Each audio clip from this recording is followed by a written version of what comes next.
After 2 exhausting weeks overseas, Malcolm Hayes expected silence. That was the one thing his mansion always gave him when he came home from business trips. Silence. The kind that reminded a man exactly how much money he had and exactly how empty his life had become. His black SUV rolled through the iron gates just after midnight, rain sliding down the windows in slow streaks as the city lights blurred behind him. He was tired, irritated, and still answering emails in his head. A delayed flight from London, a tense acquisition meeting in Zurich, a phone call from his attorney that lasted too long. By the time he stepped out beneath the covered entryway of his Atlanta estate, all he wanted was a dark hallway, a stiff drink, and a few hours where nobody needed anything from him. But the second he reached for the front door, he stopped. The lights were on. Not one light, several. The foyer chandelier was glowing. The hallway lamps were lit. Even the upstairs landing cast a warm gold across the marble floor. Malcolm stood there in the rain for half a second too long, keys still in his hand, his mind shifting from exhaustion to alertness. He never left lights on, ever. His staff knew that, his security team knew that, and he was supposed to be gone until the next afternoon. Let us know in the comments where you're watching from. We'd love to hear from you. Whether you're in Georgia, Texas, Ohio, California, New York, Florida, drop your location below. And if you're new to this channel, hit that subscribe button right now so you never miss any of our upcoming videos. He stepped inside slowly, closing the door without a sound, and the house felt different. Saw it not wrong exactly, lived in. Warm in a way it had no business being at that hour. The scent hit him first. Something sweet. Pancakes maybe. Syrup. Cinnamon. Then he saw it. At the foot of the staircase, on the polished white marble he paid a fortune to keep spotless, sat a small pink backpack with a cartoon rabbit stitched onto the front. Malcolm stared at it, his eyes narrowing, his brain refusing to make sense of what he was seeing. A child's backpack. In his house. A few inches away there was a tiny sneaker tipped on its side. Then another. Little shoes, scuffed at the toes. Real. Used. Not staged. Not left by some guest. Malcolm's pulse began to climb. He looked toward the kitchen. No movement. Toward the study. Empty. Toward the security panel. No alerts. Then from upstairs he heard it. A little girl laughing. It wasn't loud. Just one quick burst of laughter, bright and innocent, followed by the soft sound of feet moving across carpet. Malcolm didn't breathe for a moment. He was a billionaire. A man who had negotiated hostile takeovers without blinking. A man who had sat across from governors, investors, and men who lied for a living. But that sound in the middle of his empty mansion at midnight made every muscle in his body go still. He moved toward the stairs with the quiet control of someone who had learned long ago that power didn't always announce itself. One hand still gripped his keys. The other flexed at his side. Every step upward felt slower than the last.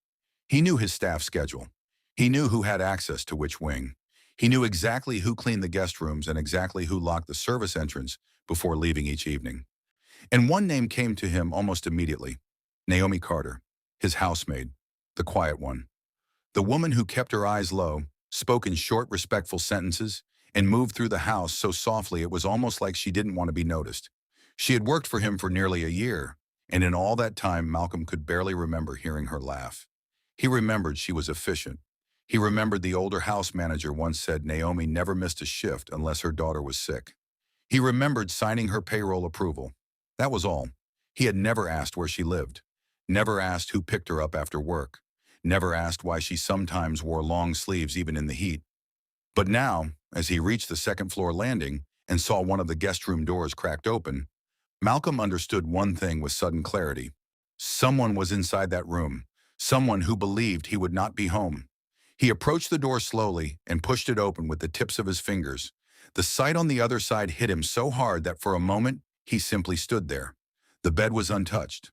A little girl, maybe 7 years old, slept curled beneath one of the guest blankets, her cheek pressed into a silk pillow that probably cost more than everything in her backpack. Beside the bed on the floor, wrapped in a thin throw blanket as if she didn't dare let herself use the mattress, lay Naomi. One arm was stretched protectively upward, her hand resting near the child's ankle even in sleep, like she had spent so long guarding that little girl that her body no longer knew how to rest any other way. There was a lamp on in the corner. A small plastic cup of water on the nightstand. A children's coloring book half open near the dresser. It was not the chaos of a break-in. It was something else. Something far more human. Far more desperate. Malcolm's jaw tightened. He should have been angry. He should have demanded answers. He should have called security. Instead, he kept staring at the floor where Naomi slept, and a strange discomfort settled in his chest. She looked exhausted. Not the kind of tired a good night's sleep could fix. The kind that lives in your bones after too many nights of fear. Then Naomi opened her eyes. It happened in an instant. Her gaze lifted, saw him standing in the doorway, and the blood drained from her face so fast Malcolm thought she might faint. She sat up sharply, pulling the blanket around herself, and then immediately turned toward the child as if her first instinct was not to protect herself, but to make sure the little girl stayed asleep. Her breathing turned ragged. Her lips parted, but no words came out at first. She looked from Malcolm to the door, then to her daughter, and back again. In that one silent second, he saw it all. The terror, the shame, the calculation. She wasn't wondering whether she'd lose her job. She was wondering whether this moment would ruin whatever fragile safety she had managed to build for one night. "Mr. Hayes," she whispered, her voice breaking before the rest of the sentence could find its way out. Malcolm didn't move. He only looked at her. Really looked at her. Her hair was pulled back carelessly, as if she had no energy left to fix it. Her eyes were swollen, not from sleep, but from crying.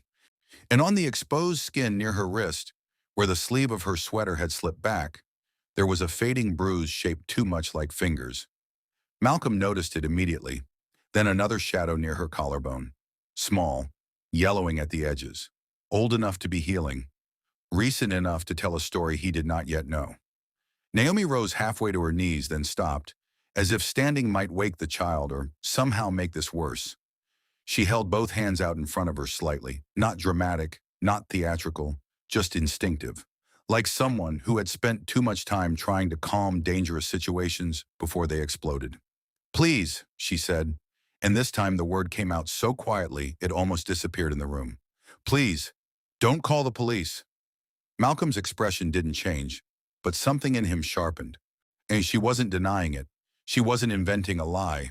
She wasn't pretending she belonged there. "I had nowhere else to go," she whispered. "I was only going to stay until morning. I swear.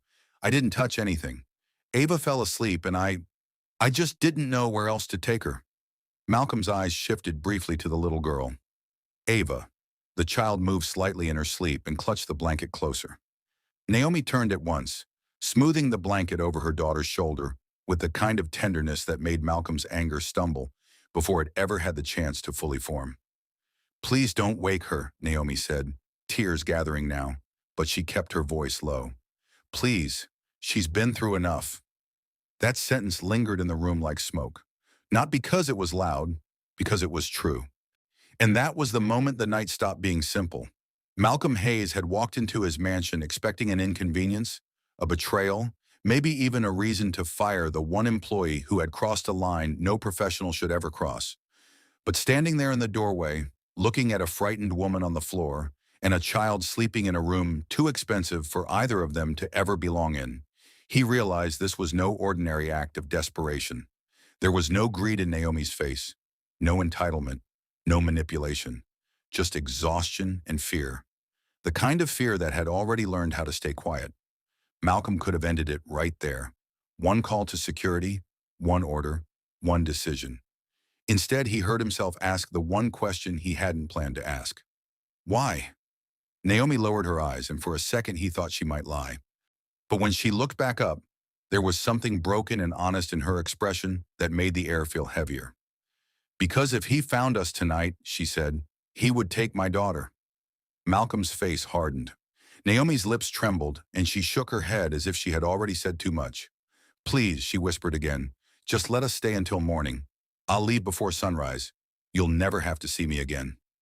But Malcolm had no idea, not yet, that the woman kneeling in his guest room was not just hiding from poverty, eviction, or embarrassment.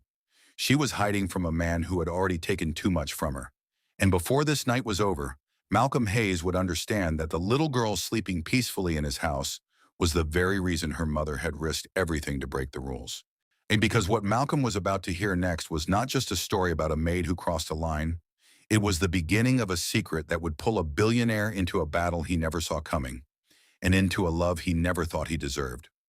Malcolm did not answer right away. He stood in the doorway with rain still clinging to the shoulders of his coat, staring at Naomi Carter as if the room itself had changed shape around her. A few seconds earlier, she had been nothing more than an employee who had broken a boundary that should have cost her everything. Now, with her daughter asleep on the bed, and fear written so clearly across her face that even a stranger could read it, she looked like someone who had been running for a long time and had finally reached the point where there was nowhere left to run. And the mansion around them was quiet again, but the silence had shifted. It was no longer the cold emptiness Malcolm knew so well. It was tense, fragile, and filled with a question he could not shake. Who was she hiding from? He stepped into the room and gently closed the door behind him. Naomi stiffened so fast that he noticed it immediately. Not just nervous, conditioned. Her body had learned to react before her mind could. Malcolm glanced once more at the bruises on her wrist and then at the little girl on the bed. "What's your daughter's name?" he asked, keeping his voice low. Naomi blinked, clearly thrown off by the question. "Ava," she said softly. "She's 7. Malcolm nodded once, then looked back at Naomi. "And who is he?" Naomi's throat moved as she swallowed. She didn't ask who Malcolm meant. She already knew. For a long moment, she said nothing. Her hands were clasped so tightly in front of her that her knuckles had gone pale. Malcolm had seen hesitation before, in boardrooms, in depositions, in negotiations where the truth was expensive. But what he saw in Naomi was something different. This was not strategy. This was survival. It was the look of someone weighing whether honesty would save her or finish what the rest of life had already started. Finally, she let out a slow breath and lowered herself back onto the floor, as if her legs no longer trusted her. Malcolm remained standing, though something in him told him to sit, to make himself less threatening. He wasn't used to thinking that way. People usually adjusted themselves around him, not the other way around. But this woman, in his guest room, with her daughter sleeping a few feet away, had changed the balance of the night. "His name is Marcus Reed," she whispered. "Ava's father." Malcolm's jaw tightened. "Your husband?" Naomi shook her head immediately. "No." Then after a pause, she added, "I was smart enough not to marry him, just not smart enough to leave when I should have." The sentence landed hard. It was simple, stripped of drama, and because of that, it carried more weight than anything theatrical ever could. Malcolm took a slow breath and finally set his keys down on the dresser. "Start from the beginning," he said, "and tell me the truth." Naomi looked at him like she didn't believe he actually meant it. Maybe because most people said they wanted the truth only until the truth became inconvenient. But Malcolm's expression didn't move.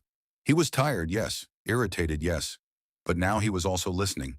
And there was a seriousness in his face that made it clear he was not going to leave until he understood what had brought her into his house in the middle of the night with a child and bruises hidden under her sleeves.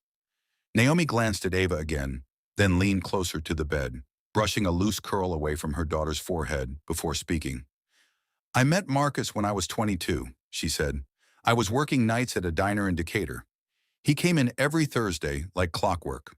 Nice smile, nice clothes, knew how to talk to people, tipped big. He noticed everything. What I liked, what I didn't, what made me laugh, what made me nervous." Her voice remained low, but the words started coming easier now, like a dam cracking one stone at a time. "At first it felt like somebody had finally chosen me. Not just looked at me, chosen me. I was working 2 jobs, taking classes when I could, helping my grandmother with rent. I didn't have time for foolishness. So when a man like him kept showing up, kept saying all the right things, kept making me feel like I mattered, I believed him." She paused there, and Malcolm noticed the smallest tremor in her fingers. "That's how men like Marcus get in," she said. "They don't start by hurting you. They start by learning what hurts you already." Malcolm said nothing. He simply listened. Naomi kept her eyes on the floor as if she were reading the past from the pattern in the carpet. "He moved fast," she continued. "Real fast. Said he hated seeing me struggle. Started paying for groceries, fixed my car, took my grandmother's prescription to the pharmacy when I couldn't get off work. Everybody around me thought he was a blessing. Even Grandma liked him. Said he was the first man she'd seen look at me like I was something precious." Naomi let out a dry little laugh that carried no humor at all. That's the thing. Men like that don't show you the cage. They show you comfort. Then they lock the door after you've already stepped inside. Malcolm's gaze hardened slightly. Naomi continued. The first time he got angry, it was over nothing. A male customer at the diner left his number on a napkin. I threw it away. Marcus saw it in the trash. He didn't yell. That would have been easier. He just went quiet. Didn't call me for 2 days. Then showed up with flowers and said he was sorry. Said he'd just never cared about anybody like that before. Said he was scared of losing me. She looked up at Malcolm then, just for a second, and the sadness in her face was so deep it almost looked older than she was. That's how it starts. They call control love, and if you've spent enough of your life feeling invisible, you mistake it for devotion. Malcolm shifted slightly, leaning one shoulder against the wall. He knew enough about human behavior to recognize patterns. Control disguised as concern. Isolation disguised as protection. He had seen versions of it in business, in family empires. In marriages, people pretended were perfect until the police arrived. But hearing it from Naomi, with Ava asleep only a few feet away, stripped away the distance that usually made those stories easier to observe. When did he hit you? Malcolm asked. He didn't soften the question. Naomi flinched anyway. Not until I was pregnant, she said after a moment. Before that, Swatter, it was always words, questions. Why are you late? Who were you talking to? Why does your phone need a password? Why do you need to work so much if I'm helping you? Why do you always act like you don't trust me? Her voice became flatter now, more controlled, as if she had told herself this story silently enough times that she knew exactly which parts to walk through carefully. When I found out I was pregnant with Ava, he acted happy, happier than I'd ever seen him. Bought a crib, painted a room in his apartment, told everybody he was going to be the father he never had. She swallowed. Then one night I came home late from class. He said I smelled like another man. I told him I was in a classroom with 20 people. He grabbed my arm so hard I couldn't move it right for a week. She looked at the bruise on her wrist as if the old memory had lined itself up with the new injury.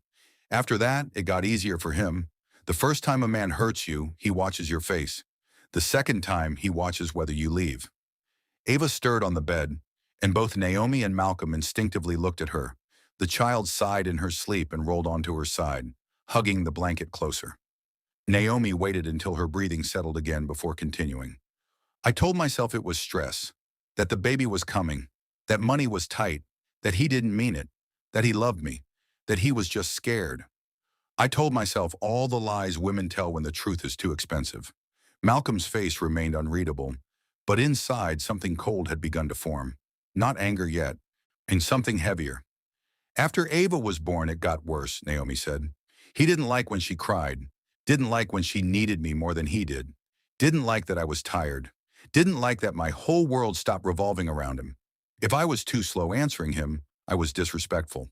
If I asked where he'd been, I was ungrateful. If I wanted money for diapers, I was using him. She gave a short, bitter exhale. He had a way of making every problem feel like my fault, and when I finally got enough courage to leave, he always found a way to pull me back. Flowers, apologies, tears, promises, sometimes threats, sometimes all of it in the same day. Malcolm could see it now. The bruises were only the visible part. The real damage was older, deeper, harder to prove. The kind that trained a woman to apologize for being harmed. Well, why didn't you go to the police? He asked. Naomi looked up at him again, and this time there was no hesitation in her answer. I did. That answer changed the room. Malcolm's expression sharpened. Naomi nodded once, like she had expected the reaction. Twice, she said. The first time, I had a split lip and a cracked phone. I told him he shoved me. He said I was hysterical and tripped over a coffee table. The officer looked around his apartment, saw the nice furniture, the family photos, the baby toys, and decided it looked like a domestic argument. Told us to calm down. Told Marcus to take a walk. Told me to think about my daughter before I caused trouble. Malcolm's jaw set so hard it was visible now. Naomi continued before he could speak. The second time was worse. Ava was 4. Marcus had started gambling more, disappearing for days, then coming back with gifts he couldn't afford. I found messages on his phone, money he owed, men threatening him. I told him I was done. He dragged me by my coat all the way from the kitchen to the front door because I tried to leave with Ava. Malcolm's hands curled at his sides. Naomi's voice stayed even, but only because she had forced it to. That night I got out. A neighbor called the police. I thought that was it. I thought I was free. But Marcus cried when they came. Said he'd had too much to drink. Said he loved us. Said he'd get help. And because I didn't have money for a lawyer, because there wasn't enough evidence, because he knew exactly how to sound sorry in front of the right people, he walked. She wiped quickly at one eye before a tear could fall. Men like Marcus survive because they know how to perform. Women like me survive by learning how to disappear. Malcolm let that settle between them. Somewhere in the back of his mind, he knew that stories like hers were not rare. He had read enough headlines, funded enough charity galas, listened to enough speeches about women's shelters and legal aid to know the statistics. But statistics were clean. They came with charts and donors and polished language. Naomi's story was not clean. It was a woman whispering in a guest room at 1 in the morning, asking a billionaire not to call the police because she had learned the hard way that systems were not built equally for everyone. So what happened tonight? Malcolm asked. Naomi looked toward the closed door, then back at him. He found us, she said. Malcolm's eyes narrowed. So how? Naomi hesitated, then reached for her phone on the floor beside the blanket. The screen was cracked near the corner. She unlocked it with trembling fingers and held it out. Malcolm took it. On the screen was a string of unread messages. Some were short, some were long, some were all caps. Some were so calm they felt more dangerous than the angry ones. Where are you? You think you can keep my daughter from me? I saw you get off the bus. You got until midnight. Then another. I know where you work. Another. Don't make me come get her in front of people. Malcolm scrolled down, and the last one had been sent less than an hour earlier. You can hide in big houses all you want. I'll still find you. Malcolm's face went still in the way it always did when his anger became controlled instead of explosive. He knows you work here, he said. Naomi nodded. Not exactly here, she whispered. I think he knew the neighborhood. Maybe followed me once. Maybe asked around. I usually take 2 buses and get off early, so he can't track me. But tonight, she shut her eyes for a second, ashamed. I was tired. Ava was sick. My landlord changed the locks this morning because I'm 2 weeks behind. The shelter I called was full. My friend Tiana said I could stay, but when I got there, her ex was there too, drunk and yelling, and I couldn't bring Ava into that. I kept walking. I kept thinking. I kept trying to figure out one safe place. And all I could think about was this house. You were supposed to be gone. I knew the guest wing was empty. I told myself I'd clean up before sunrise and leave before anyone ever knew. Her voice broke on the last few words. I just needed one night. That sentence did something to Malcolm that he would not have been able to explain if anyone had asked him in that moment. Maybe it was because he had spent most of his adult life building places people admired, but never truly lived in. Houses, towers, luxury spaces that symbolized security, power, status. Yet for Naomi, the only reason this house mattered tonight was because it represented one thing his money had bought in abundance, without him ever needing to think about it. Safety, not comfort, not luxury, safety. One night without being found. One night where a child could sleep through the dark without listening for footsteps. One night where a woman didn't have to choose between the street and the man who hurt her. Malcolm looked at Ava again. Then he looked at Naomi. Did he touch her? He asked quietly. So Naomi's entire body tensed. No, she said quickly, almost fiercely. No, he never got the chance. He yelled in front of her, broke things, grabbed me while she was there. But he never... She couldn't finish. Malcolm understood anyway. And you're sure? He asked. Naomi nodded hard, tears finally slipping free now. I never left them alone. Not once. I'd die before I let him touch her. Malcolm believed her, not because of the tears, because of the way she said it. There was no performance in it, only a promise she had already been living. For several seconds, neither of them spoke. Naomi seemed to be waiting for the verdict, the firing, the lecture, the cold dismissal that would confirm what life had been teaching her all along, that rules mattered more than reasons, and that powerful people were kind only when kindness cost them nothing. Malcolm, however, was thinking about the texts, about the bruises, about the child asleep in his guest room, about the fact that Naomi had hidden in his house rather than go back to a man she clearly feared more than unemployment, humiliation, or arrest. And most of all, He was thinking about how easily he could send her away and how impossible it would be to ignore what might happen next if he did. "Does anyone else know you're here?" he asked. Naomi shook her head. "No, I turned off my location. I took the long route. I didn't tell anybody except Tiana I'd find somewhere else." Malcolm nodded slowly. "Good." Naomi blinked. "Good?" she repeated, like she wasn't sure she'd heard him correctly. Malcolm pushed away from the wall and stepped toward the door. "Ech," Naomi's breath caught. "You and Ava are staying here tonight," he said. Naomi stared at him. "Mr. Hayes, He cut her off, not harshly, but with the kind of calm authority that didn't need volume. "Not until morning. Not for a few hours. Until I know exactly what kind of man Marcus Reed is, what he thinks he can do, and whether he's foolish enough to come near my property." Naomi looked as if she had forgotten how to breathe. "I can't ask you for that," she whispered. Malcolm's expression didn't change. "You didn't," he said. "I'm telling you." That landed harder than kindness ever could. Naomi looked down, tears sliding freely now, but she covered her mouth to keep herself from making a sound that might wake Ava. Malcolm reached for the door, then stopped. "One more thing," he said. Naomi lifted her eyes. "Why, no more hiding in my house?" Her face fell slightly as if she thought the sentence was leading somewhere else. Then Malcolm added, "If you need something, you ask. If someone threatens you, you tell me. If he comes near this property, you do not handle it alone. Do you understand?" Naomi stared at him, stunned by the fact that he was speaking as though the decision had already been made, as though she had already been allowed to stay, as though, for the first time in what sounded like years, someone intended to stand between her and the danger instead of advising her to endure it quietly. "Yes," she whispered. "I understand." Malcolm opened the door and stepped into the hallway, but he did not go far. Instead, he pulled out his phone and made 2 calls in quick succession. The first was to the head of his private security team, a former Marine named Warren Cole, who had protected CEOs, senators, and once, according to rumor, an entire tour convoy for a Grammy-winning artist who refused to travel without her dog. Warren answered on the second ring. Malcolm's voice stayed low. "I need perimeter cameras pulled from the last 6 hours. Full sweep, front gate, east wall, service entrance, street approach, and I want an unmarked car at the property within 20 minutes. Quiet arrival. No lights." Warren did not ask questions. Men who worked for Malcolm knew when his tone meant details could wait.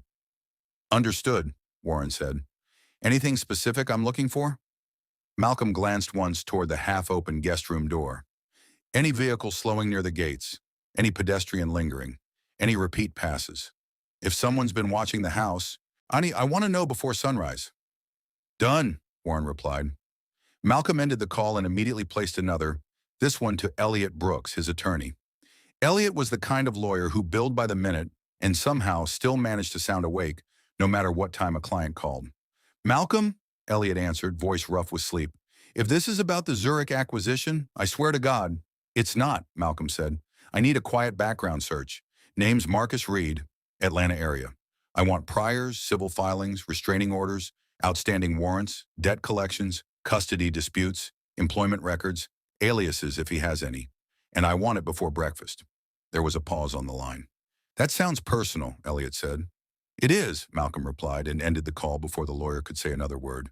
And when he turned back, Naomi was still where he'd left her, kneeling beside the bed like she wasn't sure the world around her was real yet. She had heard enough to understand that Malcolm Hayes was not bluffing. That realization seemed to shake her more than fear had.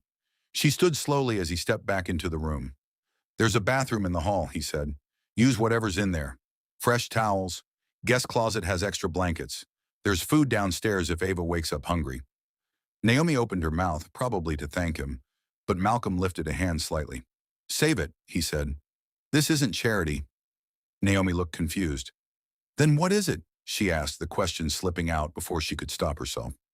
Malcolm held her gaze a second longer than either of them expected. "Tonight," he said. "Anyway, it's common sense." But even as he said it, something in the room shifted. Because common sense did not explain why he was still standing there. Common sense did not explain why he had called security instead of the police. Why he had asked for Marcus Reed's records before he asked whether Naomi had broken anything. Or why the sight of her curled on the floor beside her daughter had unsettled him more than a hostile merger ever had. Naomi looked away first. "Thank you," she whispered anyway. Malcolm did not answer. He only nodded once and left the room, pulling the door gently shut behind him. Downstairs, the mansion felt different now. The same marble floors, the same sculpted stair rail, the same expensive silence. But Malcolm no longer moved through it as a man returning to an empty house. Somewhere above him, when in a guest room he rarely thought about, a woman he barely knew was trying not to fall apart while her child slept under his roof. He walked to the kitchen, poured himself the whiskey he had wanted when he first arrived, and then set it untouched on the counter. He wasn't in the mood anymore. Instead, he stood in the dark and replayed the last 20 minutes in his mind with the instinctive precision that had made him a billionaire. Naomi's bruises, the text messages, the fear in her voice when she said, "He'll take my daughter." The way she had flinched when he closed the door, even though he had not raised his voice once. The way she slept on the floor instead of the bed, as if even in private she believed comfort belonged to other people. Malcolm had spent years convincing himself that distance kept life simple. Staff were staff. Employees were employees. Problems belonged in contracts, not in living rooms. Feelings were liabilities. He knew what happened when rich men blurred lines. He had seen careers destroyed, families embarrassed, names dragged through tabloids for far less than a woman secretly staying in a guest room with her child. But the more he thought about it, the less this felt like a scandal, and the more it felt like a test. Not of his reputation, of his character. The kind of test that arrives without warning and reveals something about a man he can't hide from. His phone buzzed. "Warren." Malcolm answered immediately. "We've got something," Warren said. "Dark sedan, older model, passed the property 3 times between 10:47 and 11:26. Slowed near the east gate on the second pass. Parked 2 blocks down for 12 minutes before moving again. A partial plate is visible, but not full. Want me to send the stills?" Malcolm's face hardened. "Send them." A second later, the images came through. Grainy night footage. A black sedan idling near the edge of the camera's reach. No clean view of the driver, but enough to confirm one thing. Naomi had not imagined the threat. "Unmarked car?" Malcolm asked. "5 minutes out," Warren replied. "I'll have one man posted outside the perimeter and another rotating the side road. Quiet like you asked." Malcolm nodded even though Warren couldn't see him. "Good. If that car comes back, I want the plate. If the driver steps out, I want a face. No engagement unless he breaches the line." "Understood." Malcolm ended the call and stared at the still image on his phone. Somewhere out there, so a man who believed he owned Naomi Carter had been close enough to watch the gates of his home, close enough to circle the property, close enough to test whether she had truly found somewhere he could not reach. Malcolm did not like many things in this world, but one of the things he liked least was a man who mistook fear for permission. Upstairs, Naomi had not slept. She sat on the edge of the guest room floor, back against the bed, listening to the quiet hum of central air and the distant rhythm of rain against the windows. And for the first time in hours, she allowed herself to feel the full weight of what had happened. She had been found, caught, exposed, and yet somehow, instead of being thrown out into the night, she had been told to stay. It made no sense to her. Men like Malcolm Hayes were supposed to exist in a different world, and they lived behind gates, behind contracts, behind polished smiles and private assistants, and rules ordinary people only discovered when they broke them. She had worked in his house long enough to know he was respectful, yes, but distant, efficient, controlled. The kind of man who remembered details about invoices but rarely asked personal questions. She had never once imagined he would be the person standing between her and Marcus. She had certainly never imagined he would make phone calls in the hallway, like her safety was suddenly a priority that belonged on his list. Naomi looked at Ava sleeping peacefully and pressed the heel of her hand to her mouth. The relief hurt more than fear sometimes, because relief reminded you how long you had been living without it. She wanted to believe she was safe for the night.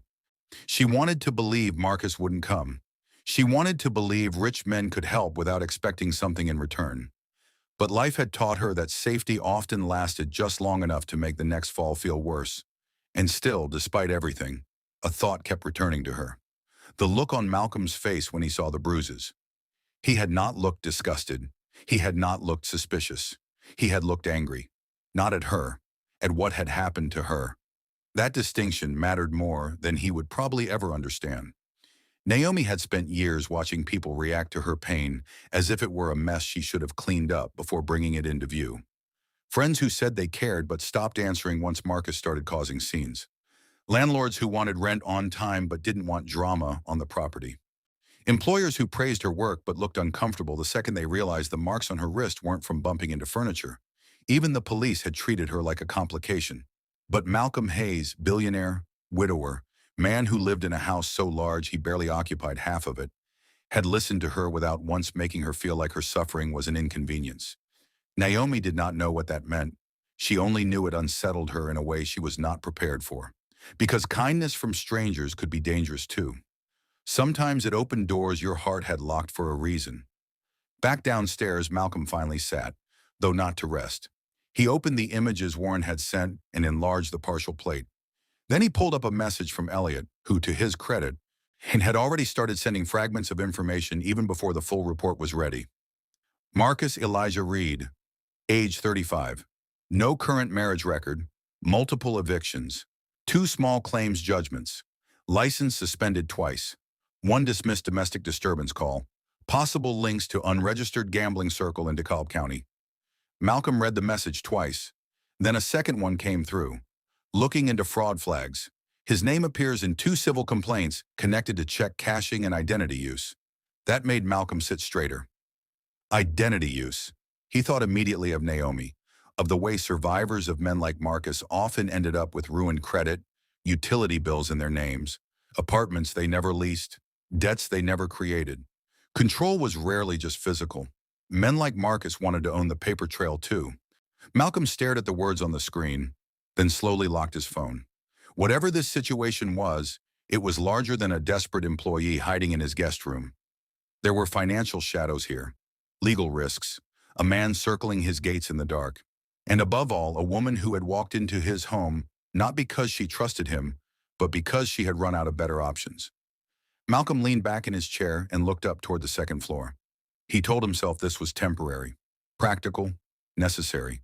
He would secure the house, learn the facts, handle the threat, and make sure Naomi and Ava got somewhere safe that did not involve his personal life getting tangled in theirs.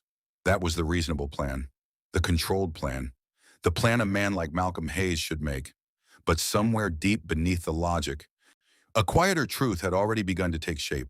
The moment he saw that little pink backpack on his marble floor, the night stopped being about inconvenience.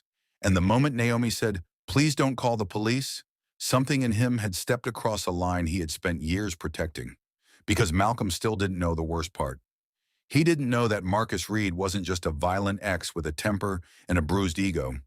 He didn't know there were debts tied to Naomi's name that could drag her into legal trouble she never created. He didn't know Marcus had already been asking questions about the rich house where she worked, and he certainly didn't know that by sunrise this situation would no longer be contained inside the walls of his mansion. For now, all he knew was that there was a woman upstairs who had risked her job, her dignity, and what little pride she had left just to buy her daughter one quiet night of sleep. And all Naomi knew was that for the first time in years, a powerful man had looked at her fear and decided it mattered. But before the sun came up, both of them were about to learn that the past does not stay outside just because the gates are locked. And when the first real sign of Marcus Reed arrived, it would make one thing painfully clear. Naomi Carter had not just brought a secret into Malcolm Hayes' house. She had brought a storm that was already heading straight for his front door. Before we go deeper, let us know in the comments where you're watching from. We'd love to hear from you. And don't forget to hit that subscribe button so you never miss any of our upcoming videos. Because the next few hours would reveal whether Malcolm was protecting a woman in trouble or stepping into a fight that could change his life forever. Morning arrived slowly over the Hayes estate, the kind of pale gray dawn that made the mansion look less like a home and more like a monument to a life built on discipline. Rain still clung to the windows in long, uneven streaks, and the grounds beyond the glass were washed clean and silent. But inside, the house no longer carried the cold stillness Malcolm Hayes had known for years. There was a new kind of quiet now, not emptiness, anticipation. He had not slept. Sometime after 3 in the morning, he had changed out of his damp clothes, loosened his tie, and sat in his study going through emails he did not absorb, legal notes he barely registered, and security updates that mattered far more than the overseas deal he had spent the last 2 weeks closing. Marcus Reed's name stayed in his mind like a low hum. Warren's team had remained outside the property all night. No further passes from the sedan. No breach. No movement at the gates. Elliot had sent another message just before dawn. The deeper he looked into Marcus, the uglier the pattern became. Debt, fraud complaints, utility accounts opened under suspicious circumstances. One credit line linked to a woman whose first name matched Naomi, though the middle initial was wrong. Malcolm read it twice and felt his jaw tighten. He didn't need the full file yet to understand the outline. Marcus wasn't just abusive, he was the kind of man who didn't simply want control in the moment. Yet he wanted control that lasted long after he left marks on skin. He wanted records, debt, paper, consequences. The kind of damage that followed a woman into every job application, every apartment lease, every attempt to rebuild. And somewhere upstairs, Naomi Carter was sleeping in a guest room because the rest of her life had become too dangerous to return to. At a little after 7, Malcolm heard it, light footsteps overhead. Then something soft dragged across the hallway floor. Then a child's voice, hushed but curious. "Mommy?" Malcolm looked up from the kitchen island where he had been standing with a cup of black coffee gone cold in his hand. The sound was so foreign inside that house that it stopped him completely. He had owned the mansion for nearly 8 years, and in all that time, no child had ever woken up under his roof. So not one. No little voices in the hallway, no sleepy questions, no tiny feet padding across polished floors. It hit him harder than he expected, not because he wanted children, at least that was what he had told himself since losing the future he once imagined, but because the sound revealed how carefully he had built a life that never required softness. A moment later, there was another sound, a small gasp, then quick footsteps, then the faint creak of the staircase.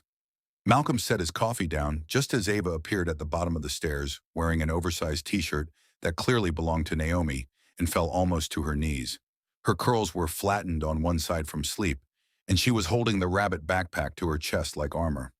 She stopped cold when she saw him. For a second, they just stared at each other. Malcolm in a crisp white shirt with the sleeves rolled halfway up, standing in his enormous kitchen like a man caught in the middle of a life he did not recognize. Ava, wide-eyed, barefoot, and suddenly very aware that she was not in a normal house. Neither of them moved. Then Ava did something that nearly made Malcolm laugh, despite himself. She looked over her shoulder as if considering whether she could quietly reverse back up the stairs without being noticed. "You can come in," Malcolm said, keeping his voice low and measured. Ava froze even harder. Children had always fascinated him in the same distant way wild animals did. Beautiful, honest, unpredictable, and capable of reading adults more accurately than most adults read each other. And this child was studying him now with the kind of seriousness only children and people who had seen too much possess. "Are you the rich man?" she asked. Malcolm blinked. Then one corner of his mouth twitched before he could stop it. "That depends," he said. "What did your mother tell you?" Ava hesitated. "She said we're not supposed to touch anything." Malcolm let out a breath that was almost a laugh. "That sounds like your mother." Ava shifted her weight, still clutching the backpack. "And she said if I woke up first, I should stay in the room." "Then why didn't you?" Malcolm asked. Ava looked toward the hallway, then back at him. "I smelled pancakes." That answer landed in the kitchen like a small, bright thing. For the first time in longer than he wanted to admit, Malcolm actually smiled. The pancakes were not his doing. They were Mrs. Kitty Jenkins's. The older house manager and cook had arrived at 6 as usual, taken one look at the extra pair of shoes in the hallway, and then at Malcolm's face, and wisely asked no questions. She had been with the Hayes family long enough to know when silence was part of the job, but she had also clearly deduced enough to quietly leave batter warming on the stove before moving to the laundry room. Malcolm glanced toward the griddle and then back at Ava. "You hungry?" he asked. Ava nodded once, then immediately seemed worried she had answered too quickly. Malcolm gestured toward one of the tall kitchen stools. "Sit." Ava looked at the stool, then at him. "I'm not allowed on furniture unless somebody says it's okay," she said. Malcolm's expression changed so slightly most adults wouldn't have noticed, but Ava did. Something in his eyes went still. "I just said it was okay," he replied. Ava climbed onto the stool carefully, like she expected someone to change their mind. Malcolm turned to the stove, plated 2 pancakes, added fruit from the counter, and set the plate in front of her. Ava stared at it like she wasn't sure if this was a trick. "You can eat," he said. She picked up the fork, took one bite, and then the kind of quiet delight that crossed her face would have undone a weaker man. These are good, she said. I know, Malcolm replied before thinking, and that made her giggle. The sound was soft, brief, but it filled the room in a way the expensive art on the walls never had. He poured her a small glass of orange juice. Where's your mother? He asked. Ava swallowed. She woke up and got scared because I wasn't in the room, she said matter-of-factly. Right on cue, hurried footsteps sounded from the hallway. Naomi entered the kitchen breathless, hair tied back in a loose rush, eyes wide with panic until she saw Ava sitting safely at the island eating pancakes. Then the panic gave way to embarrassment so quickly it was almost painful to watch. Ava, she whispered sharply, rushing forward. I told you to stay in the room. Ava's little shoulders dropped. I smelled pancakes, she said again, as if that explained everything. Naomi closed her eyes for half a second, then opened them and looked at Malcolm. I'm so sorry, she said immediately. She woke up before I did and I must have… Malcolm lifted a hand. She's eating breakfast, Naomi, not stealing silverware. Naomi stopped mid-sentence. She looked from him to Ava, then to the plate, then back again. Her face was still tense, but now it held something else too. Confusion, the kind that comes when you expect punishment and get normalcy instead. I should get her out of your way, she said quickly, moving toward Ava. You're not in my way, Malcolm replied. The words came out more direct than he intended. Naomi froze. For a second, the kitchen fell into a strange quiet. Ava looked between them like she knew enough to sense the moment mattered, even if she didn't understand why. Naomi lowered her gaze. Thank you for letting us stay the night, she said softly, but we'll be gone in 10 minutes. I don't want this to become more trouble than it already is. Malcolm leaned one hand against the island, studying her. She had changed into one of the plain work uniforms she kept in the service laundry. Black slacks, a simple gray blouse, hair tied back. It was clearly deliberate, a way of shrinking herself back into the role she understood. Employee, invisible, controlled. But the bruise at her wrist still showed where the sleeve pulled slightly, and the shadows beneath her eyes made it clear that no uniform could disguise what last night had been. You're not leaving, Malcolm said. Naomi looked up so fast she nearly dropped the backpack she'd just picked up from the floor. Mr. Hayes, I can't stay here, she said. You already did enough, more than enough. Malcolm's voice remained calm. That's not the issue. Then what is, she asked, and though she kept her tone respectful, there was strain in it now. I can't bring this into your home. I can't have your staff talking. I can't have people asking questions. I can't risk him coming here because of me. Malcolm held her gaze. He already came here because of you. Naomi went still. Ava looked up from her pancakes, sensing the shift. What? Naomi asked quietly. Malcolm reached for his phone, opened the security stills Warren had sent, and turned the screen toward her. The grainy image of the black sedan near the east gate filled the display. Naomi's face drained of color. She didn't need a clear shot of the driver to know who it was. Malcolm could see the recognition before she even spoke. That's his car, she whispered, or one like it. He changes them sometimes, borrows from friends, uses whatever makes it harder to track. Her fingers tightened around the edge of the island. He was here. 3 passes, Malcolm said. Between 10:47 and 11:26. Parked nearby once. Watch the property. Naomi's lips parted, but no words came out. The reality of it landed visibly. She had not just feared Marcus might find her. He had already been close enough to test the gates. Ava looked from her mother to Malcolm. Is that the bad man? She asked quietly. Naomi turned instantly, kneeling beside her daughter so fast the stool shook. Hey, she said, forcing warmth into her voice, even as her hands trembled. No more grown-up talk, okay? Just finish breakfast. But Ava had already heard enough. Children always did. Malcolm watched Naomi carefully. Her fear had changed. Last night it was raw, immediate, defensive.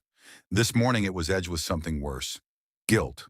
The kind that told a woman she believed danger followed her like a shadow, and that anyone kind enough to stand near her might get burned. This is exactly why we need to go, Naomi said, standing abruptly. If he was here, then staying makes it worse. He'll keep coming back.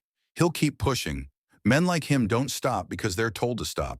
They stop when they think they've won or when there's nothing left to destroy. Malcolm's face hardened slightly. Then maybe he should learn there are places he can't reach. Naomi shook her head. You don't understand. Then explain it to me. The sharpness in Malcolm's voice made the room still. He lowered it immediately, but the intensity remained. You keep saying I don't understand, Naomi. Fine. Then help me understand. Because from where I'm standing, you have an unstable man with a history of violence, debt, and fraud circling my property at midnight. So you have a child who's learned how to stay quiet when adults raise their voices. And you have nowhere safe to go. So tell me why leaving this house is the smart move. Naomi stared at him. No one had ever spoken to her like that before. Not in the sense of yelling, but in the sense of refusing to let her carry the entire burden alone. She opened her mouth, closed it, then finally said the one thing she had clearly been trying not to. Because men like Marcus don't just hurt the people they claim to love. They hurt anyone who makes them feel powerless, and the second he realizes you're protecting me, he won't stop with me anymore. Malcolm's expression didn't soften. If anything, it became more dangerous. Then he's already made a very serious mistake, he said. Jenkins chose that exact moment to walk in from the pantry carrying a tray of cut fruit. She took one look at Naomi's face, one look at Malcolm's, and then at Ava, who was suddenly pretending to be extremely interested in a strawberry. Well, Mrs. Jenkins said in her warm, practical voice, I see breakfast is already full of drama, and it's not even 8 o'clock. Malcolm almost rolled his eyes. Naomi looked mortified. Mrs. Jenkins set the tray down, smiled gently at Ava, and said, Baby, if you like pancakes, I can make blueberry next. Ava brightened immediately. Really? Really? Mrs. Jenkins said. Then she turned to Naomi, and without asking for permission, placed a hand lightly over hers. You look like you need tea, a shower, and about 6 hours of peace. Naomi's eyes welled unexpectedly. Mrs. Jenkins, the older woman cut in.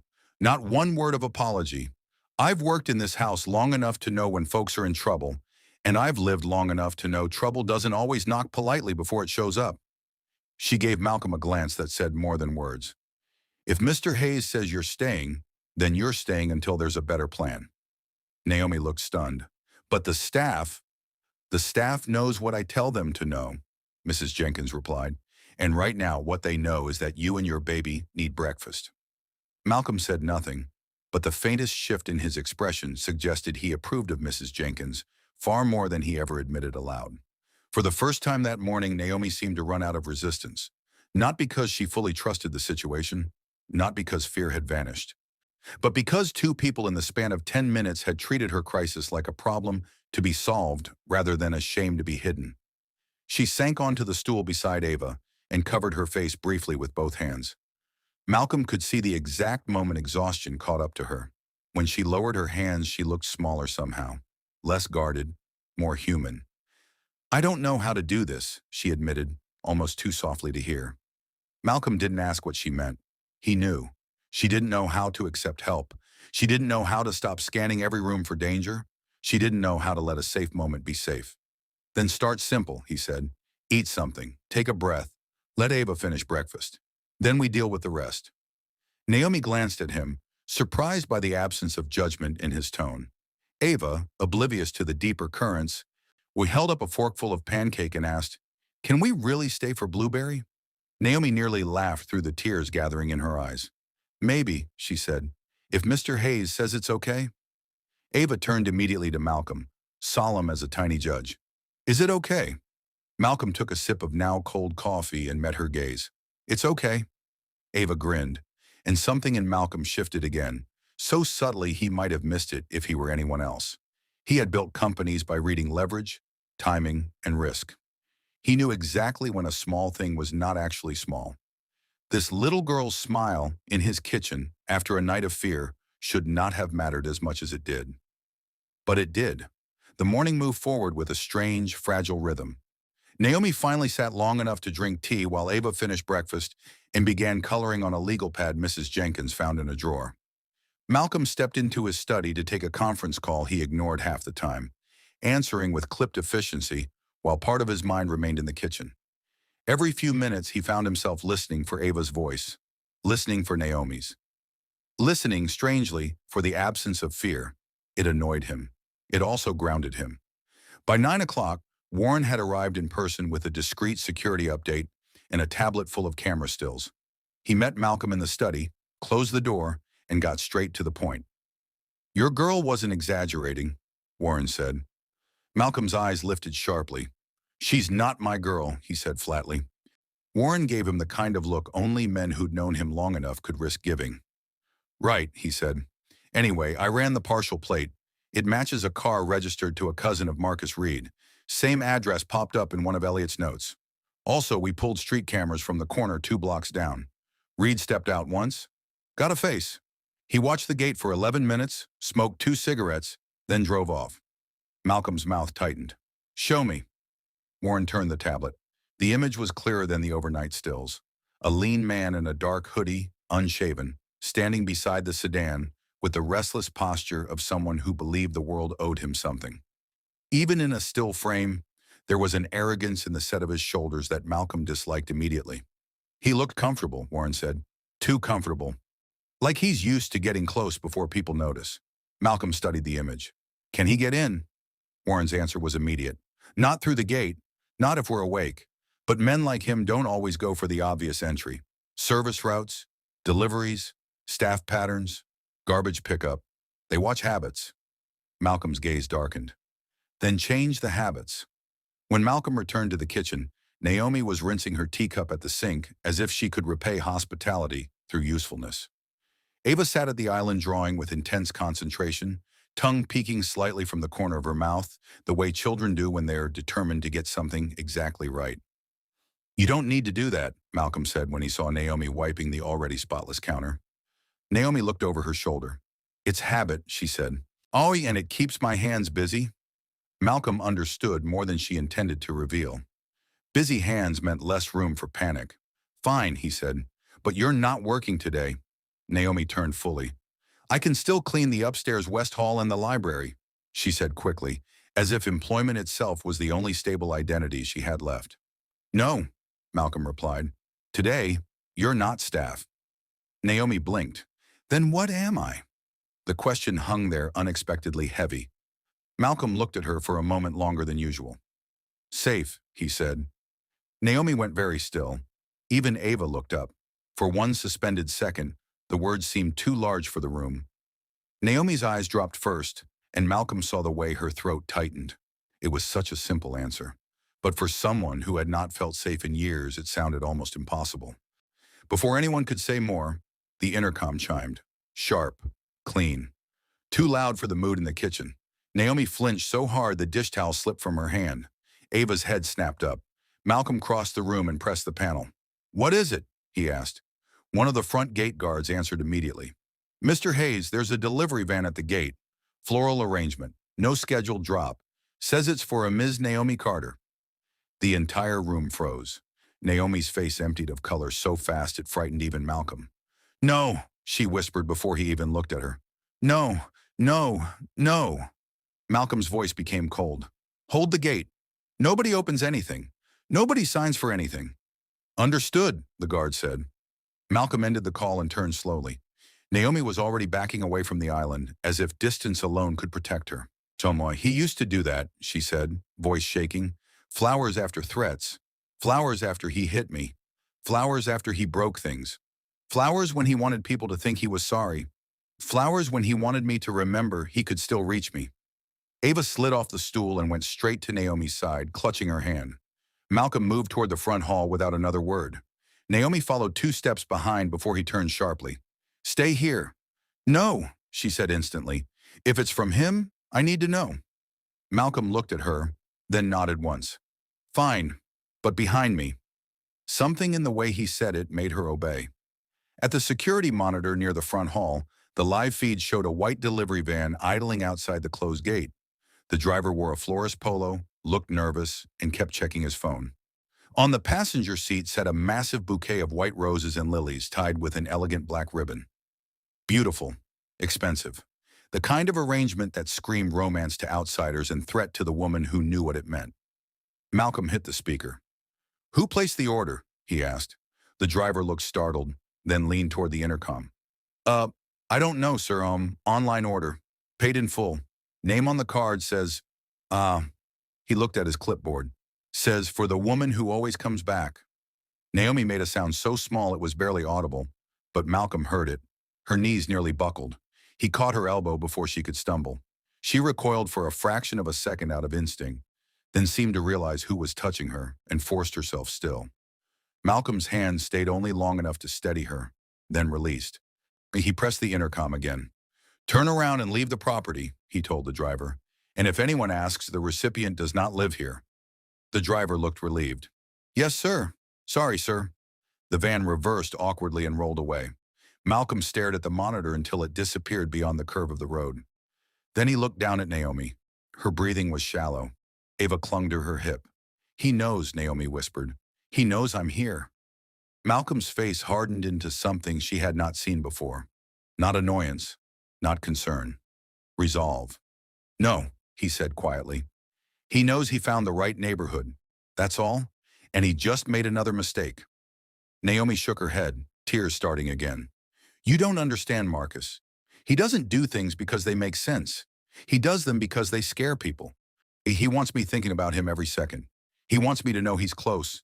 He wants me tired, distracted, desperate enough to call him first. Malcolm's gaze never left her face. Then he's predictable, he said. Naomi looked at him, startled by the word. What? If he wants control, he'll keep escalating. If he wants a reaction, he'll keep reaching. Men like him don't stop when they think they're clever. They stop when they hit a wall that doesn't move. Naomi stared at him, and for the first time since the night before, something other than fear appeared in her eyes. Doubt, yes, but also the faintest flicker of belief. Malcolm turned to the guard station on the internal line and gave a rapid set of instructions. No unscheduled deliveries, no names given at the gate. I know all staff entrances locked unless cleared directly through me or Warren. Rotate vehicle positions every 2 hours. And if that sedan comes within visual range, I want a full plate and law enforcement notified. Yes, sir, the guard replied. Malcolm hung up and faced Naomi again. You are not leaving this property today, he said. That's not a suggestion. Naomi's instinctive resistance rose again. I can't just hide here forever. Good, Malcolm said, because I don't intend for this to last forever. She frowned. Then what do you intend? Malcolm took a slow breath. I intend to find out exactly what Marcus Reed has done, exactly what he thinks he can still do, and exactly how to make sure he never gets close enough to threaten you or Ava again. That promise changed something. Naomi did not say yes right away. She didn't throw herself into gratitude or relief. Life had trained her better than that, but Malcolm could see the words land in her, could see the part of her that wanted to trust them, and the part that was terrified too. People say things like that, she said quietly. They mean well.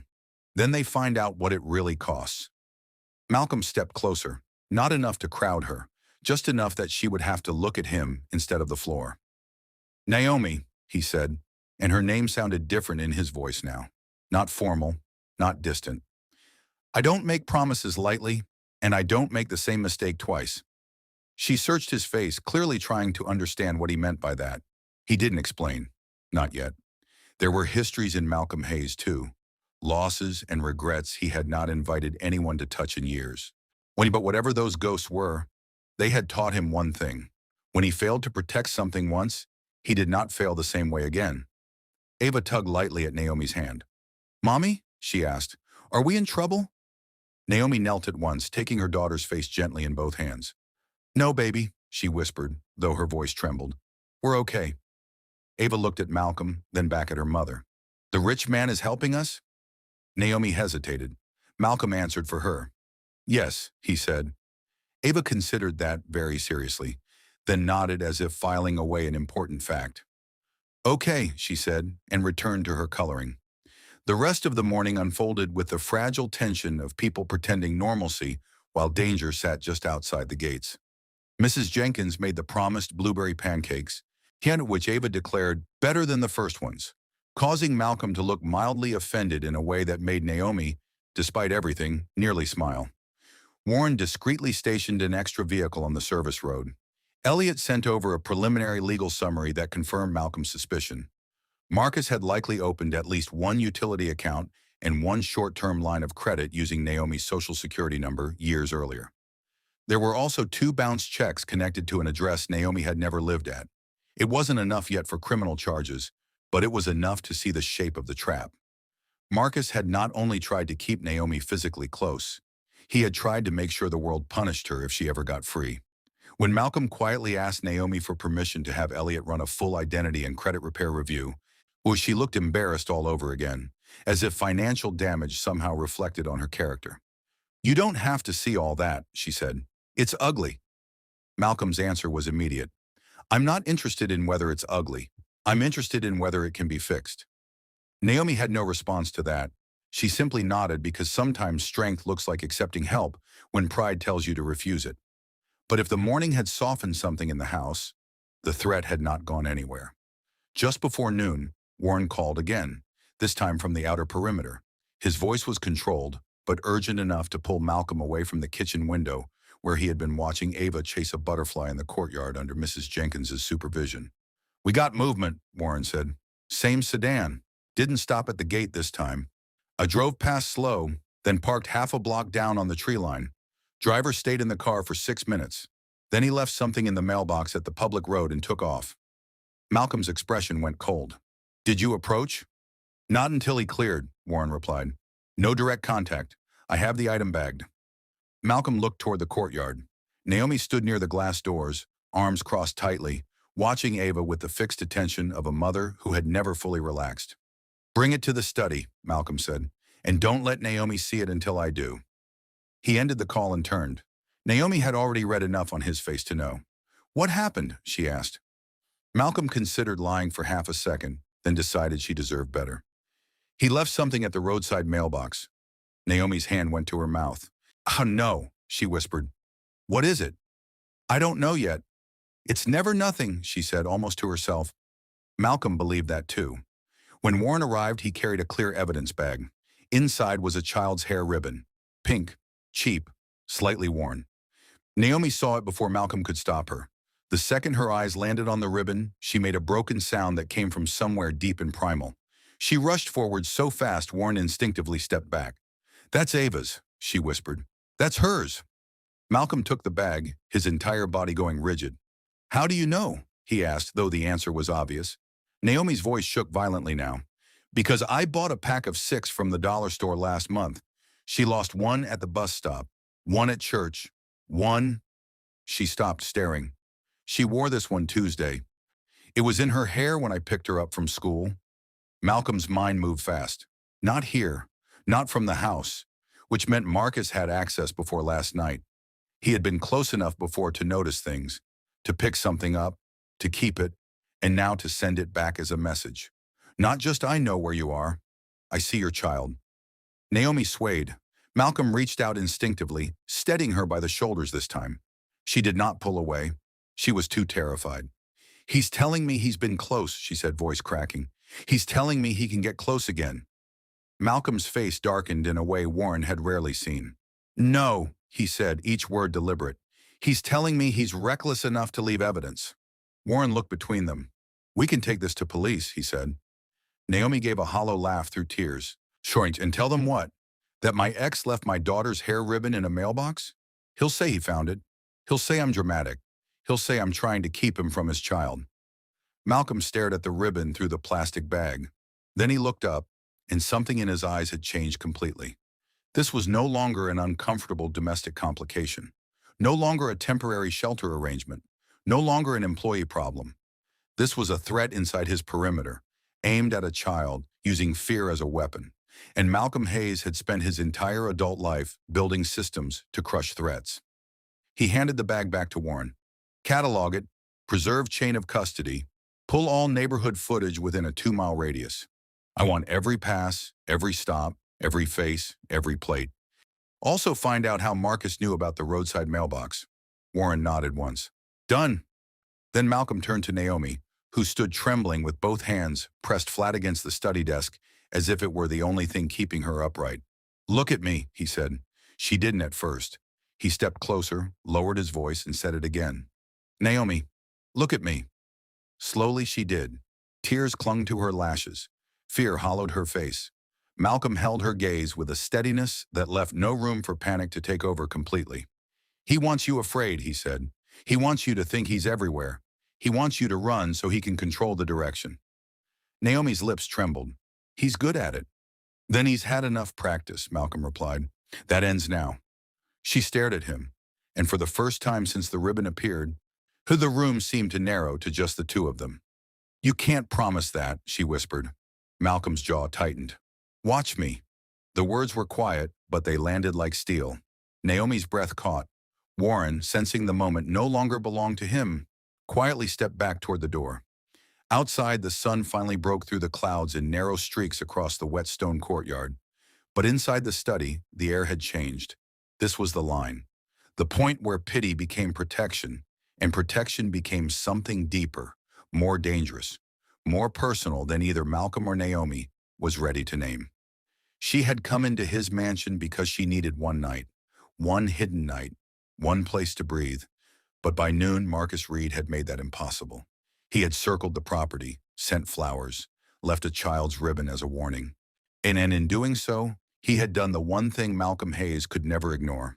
He had made the threat intimate.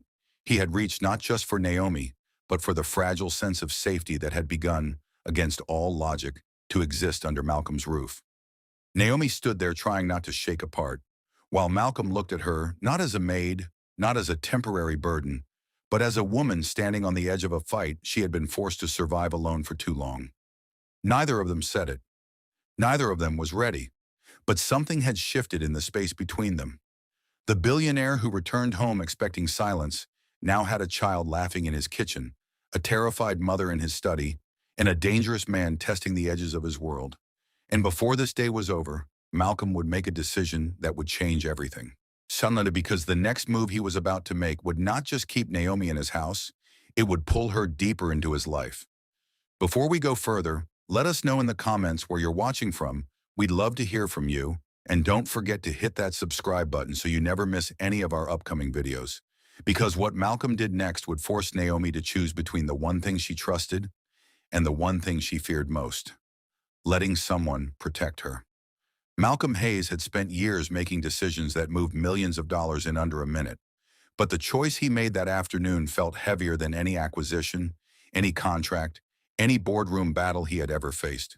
It should have been simple. Tighten security. Keep distance. Arrange a hotel under an alias, maybe a private apartment through legal counsel. Somewhere discreet and far enough removed that his name never had to touch the situation. That would have been the clean option, the sensible option, the kind of decision a man in his position was expected to make. But after the flowers, after the ribbon, after seeing the exact look on Naomi Carter's face when she realized Marcus was using her daughter to reach inside her mind, Malcolm understood that distance was no longer protection. A hotel could be watched, a short-term rental could be traced, a shelter might turn them away, or worse, document enough information for the wrong person to find. And if Marcus had already been close enough to collect one of Ava's ribbons days earlier, then the threat had started long before Naomi stepped into his mansion. By 1 o'clock, Malcolm had changed the entire operating rhythm of the house. When staff access was restricted, deliveries rerouted, service entrances locked, the East Wing cameras doubled, and Naomi and Ava, whether Naomi was emotionally ready for it or not, were no longer staying in a borrowed guest room near the front hall. Malcolm moved them into the private guest wing connected to the older side of the mansion, the one almost no one used except during holidays, a quieter section with its own staircase, private sitting room, and secured corridor that could only be accessed through a coded door. When Malcolm told Naomi about the move, she resisted immediately, as he expected she would. She stood in the hall with her arms folded tightly over her chest, the posture of someone trying to make herself smaller, even while everything around her was expanding beyond her control. "That's too much," she said. "You've already done more than enough. I can't take over part of your house because of my problems." Malcolm was standing across from her in the upstairs corridor, jacket off, sleeves rolled, the posture of a man who had clearly already decided. "You're not taking over anything," he replied. "The wing is empty. It's secure. It has one access point I can control. Warren can post a man discreetly at the far hall without putting anyone in Ava's face." Naomi shook her head. "That's not the point." "Then tell me what the point is." Her lips parted, then pressed together. He could almost see the conflict in her. Gratitude fighting humiliation. Relief fighting pride. fear fighting the instinct to run before help turned into debt. The point, she said at last, is that every minute I stay here, I'm becoming more of a burden. Malcolm's expression changed in a way she hadn't seen before. Not anger, something quieter and more personal. Do you know what burdens mean, Naomi? He asked. The question caught her off guard. No, she said softly. Wasted time, Malcolm replied. Bad judgment. People who think money makes them untouchable. Regret. He stepped closer, not enough to intimidate, just enough that his voice didn't have to rise. You and Ava being alive under this roof do not burden me. Naomi's breath caught. The sentence landed in a place she had spent years protecting from hope. She looked away first because holding his gaze too long was starting to feel dangerous in a different way. There was something about Malcolm when he was serious that made the rest of the room blur. When he wasn't charming in the obvious way Marcus had once been, there was no easy smile designed to lower defenses, no rehearsed warmth, no flattering language meant to make a woman feel seen so he could later use it against her.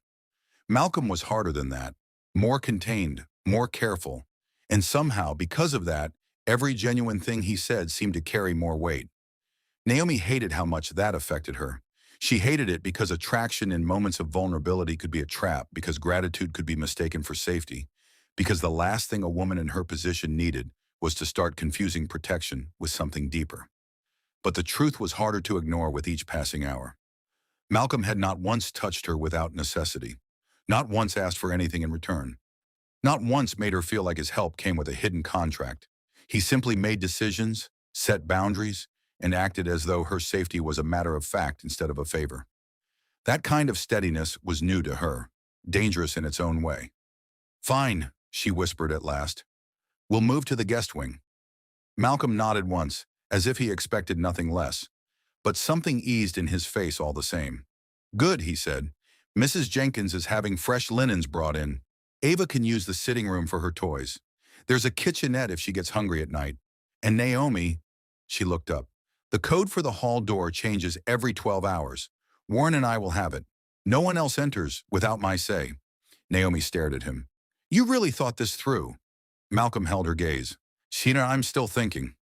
The move itself should have felt absurd. Naomi, who had spent the better part of a year vacuuming hallways she never expected to truly belong in, now walking those same corridors with a small rolling suitcase, Ava's rabbit backpack, and 2 plastic grocery bags full of clothes that represented most of what she and her daughter still own. Mrs. Jenkins supervised the transition with the calm efficiency of a woman who had seen too much life to be rattled by class lines. She directed 2 trusted staff members to quietly place fresh towels, toiletries, and children's books in the private wing without a word of gossip. If they had questions, they were smart enough not to ask them where she could hear. Ava, meanwhile, reacted the way only a child could in the middle of fear. She treated the new wing like a secret castle. She ran into the small sitting room and gasped at the bay window seat. She discovered a basket of old board games in a cabinet. She stood in the doorway of the larger bedroom and whispered, Mommy, this room is bigger than our whole apartment. That one sentence cut through Naomi like a blade. Not because Ava said it to complain. She said it with wonder. That hurt more, because it forced Naomi to hear how small their old life had been through the voice of a child who had learned to make peace with it. Malcolm was in the hall when Ava said it. He didn't comment, but Naomi saw the way his face shifted, the kind of subtle tightening that meant he had felt it too. By late afternoon, the private wing was settled enough to resemble temporary safety. Ava had lined up her crayons on the low coffee table in the sitting room like treasures. Naomi folded clothes into drawers she could not stop feeling guilty about using. Malcolm spent most of the next hour moving between the study and the security office, taking calls with the clipped intensity of a man assembling a strategy. The first truly significant break came just after 4. Elliot Brooks arrived in person, which told Malcolm the situation had outgrown text messages. Elliot was impeccably dressed despite the short notice, carrying a leather folder thick enough to be bad news. Naomi had been in the sitting room helping Ava with a puzzle when Mrs. Jenkins quietly informed her that Mr. Brooks was downstairs. She froze at the mention of a lawyer. I don't need legal trouble, she whispered immediately, panic rising all over again. Malcolm, who had come to the doorway just in time to hear her, stepped inside. Oh, then it's a good thing he's not here to give you any, he said. Naomi looked up, wary. What is he here for? To tell us what Marcus has been doing with your name. Naomi's entire body stilled. That sentence was worse than a threat in some ways. Physical danger you could run from. Paper followed you. It followed you to jobs, to leases, to credit checks, to bank accounts, to every door you hoped might open if you worked hard enough. She stood slowly. I should be there, she said. Malcolm nodded. You should. They met in Malcolm's study, a room lined with dark wood, books he had mostly read, and floor-to-ceiling windows that made the storm-washed grounds outside look almost too calm for what was happening inside. Elliot stood near the desk, folder open, expression sober but not alarmist. Warren was there too, leaning against the far wall, silent and watchful. Naomi sat only because Malcolm pulled out the chair for her and waited until she took it. She noticed the gesture and hated how much it disarmed her. Elliot began carefully, in the tone of a man who understood that facts can wound if delivered carelessly. Ms. Carter, we pulled preliminary records tied to your social security number and past addresses. Some of what we found appears legitimate. Some of it does not. Naomi gripped the arms of the chair. How bad? She asked. Elliot glanced briefly at Malcolm, then back to her. There's a utility account opened in your name at an address in DeKalb County 3 years ago. You were never on the lease there, according to landlord records. There's also a short-term line of credit opened online 2 years ago, then defaulted. The signature on file is inconsistent with employment records we obtained. There are 2 bounced checks linked to a joint account application that was denied, but the application used your identification details. And he hesitated, which told Naomi the last part was worse. There is an unpaid payday loan account that appears to have rolled over repeatedly with escalating fees.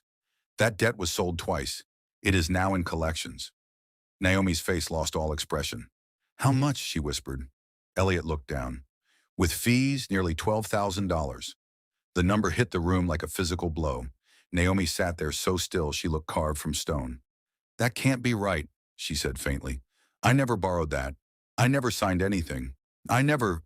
Her voice failed. Malcolm watched her carefully. He could see the exact moment shame tried to swallow her whole. It was irrational, unfair, and painfully familiar in survivors.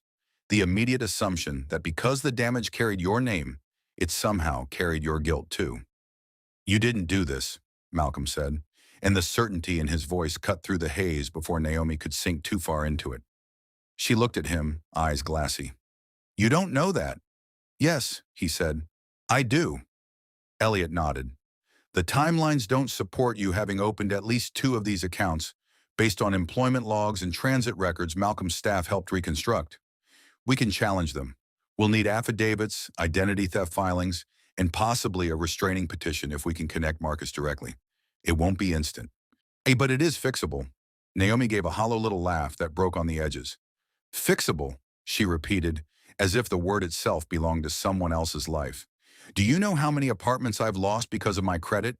How many times I thought maybe if I worked one more shift, saved one more check, stayed quiet one more month, I could finally get us somewhere decent? Every time I got close, something would hit. A deposit denied, an application rejected, a utility hold I didn't understand. I kept thinking I was cursed. Her eyes filled, but she refused to let the tears fall easily. I wasn't cursed. He was planning. That realization seemed to hit her harder than the debt itself, because it reframed years of struggle not as random hardship, but as deliberate sabotage.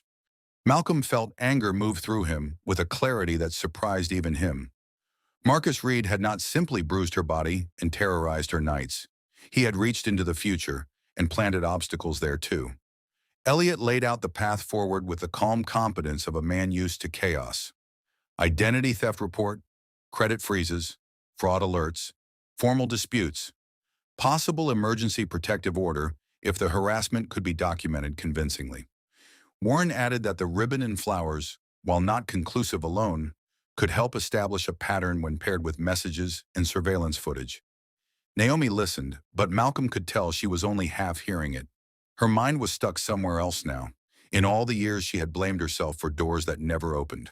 At one point, her hand trembled so visibly on the armrest that Malcolm reached across the desk and placed his palm lightly over it. He did not think before doing it. It was instinct, human, immediate. Naomi froze at the contact, Warren politely looked away. Elliot became suddenly very interested in a page of legal notes. For one suspended second, Naomi did not move. She didn't pull back. She didn't flinch.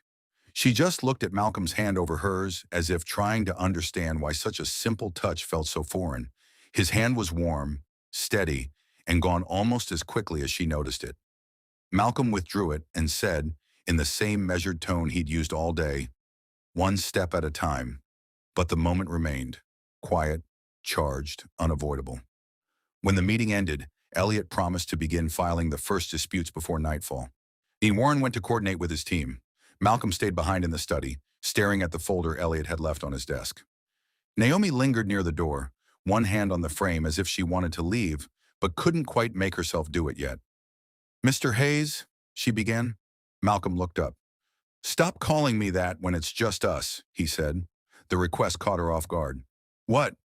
"You've lived under my roof for nearly 24 hours, Naomi. You've cried in my study. Let my lawyer explain your stolen identity, and let my house manager feed your daughter pancakes.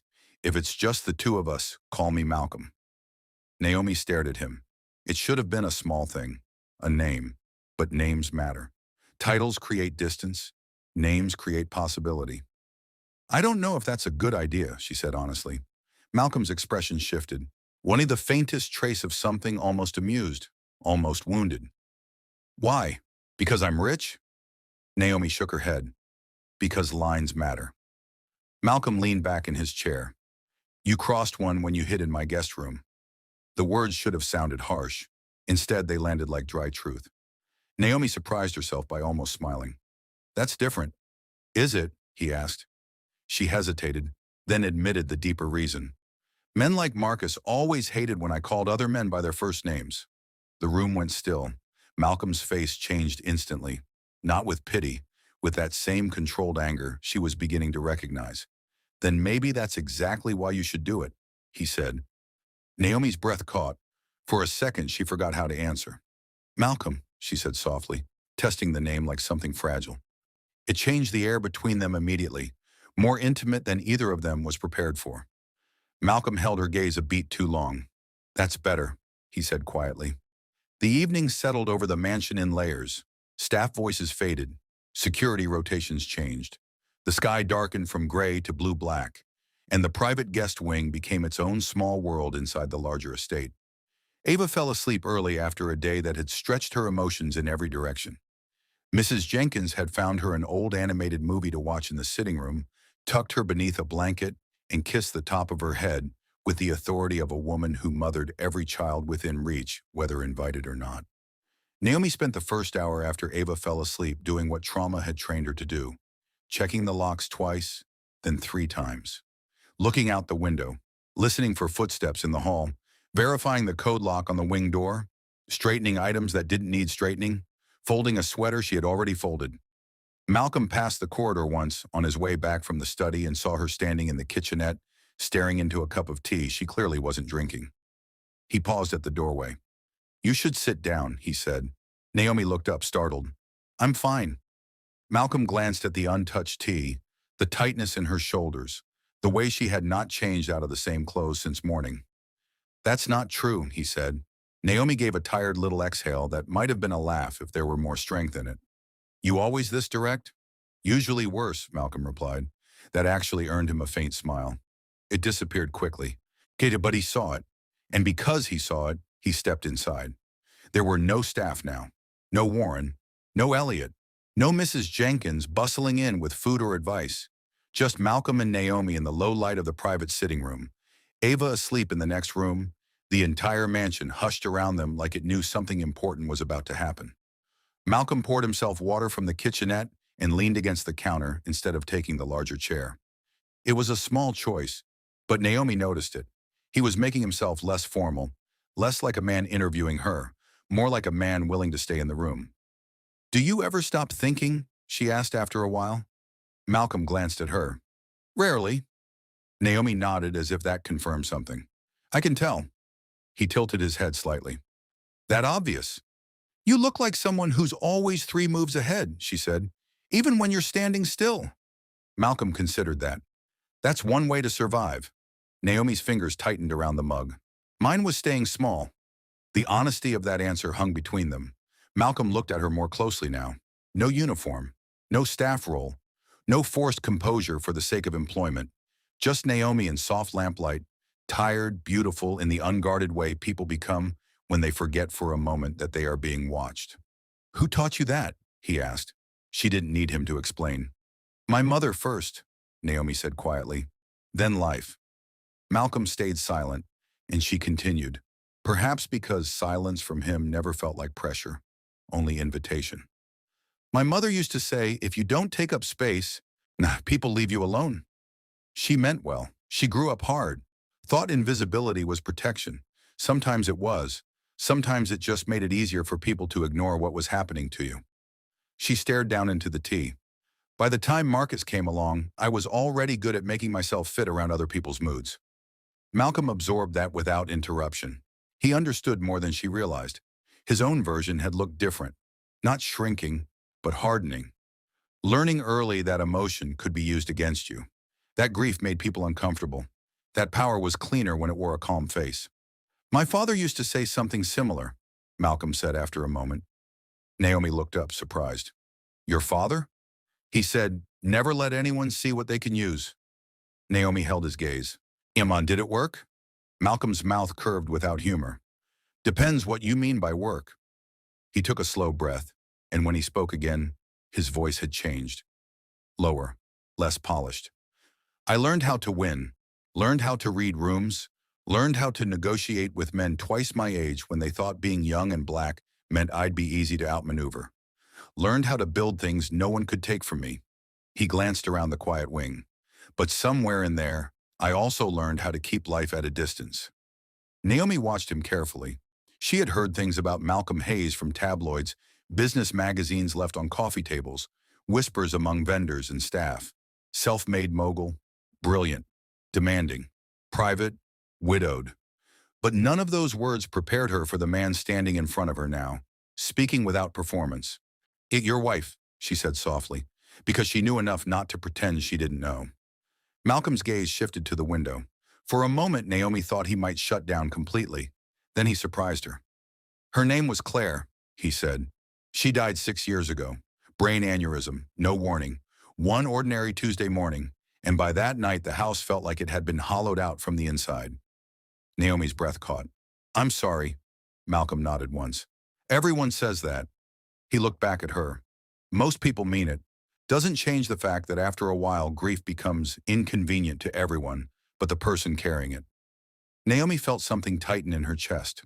Not pity, recognition, different losses, same isolation. "Did you love her?" she asked, the question out before she could stop herself. Malcolm didn't seem offended.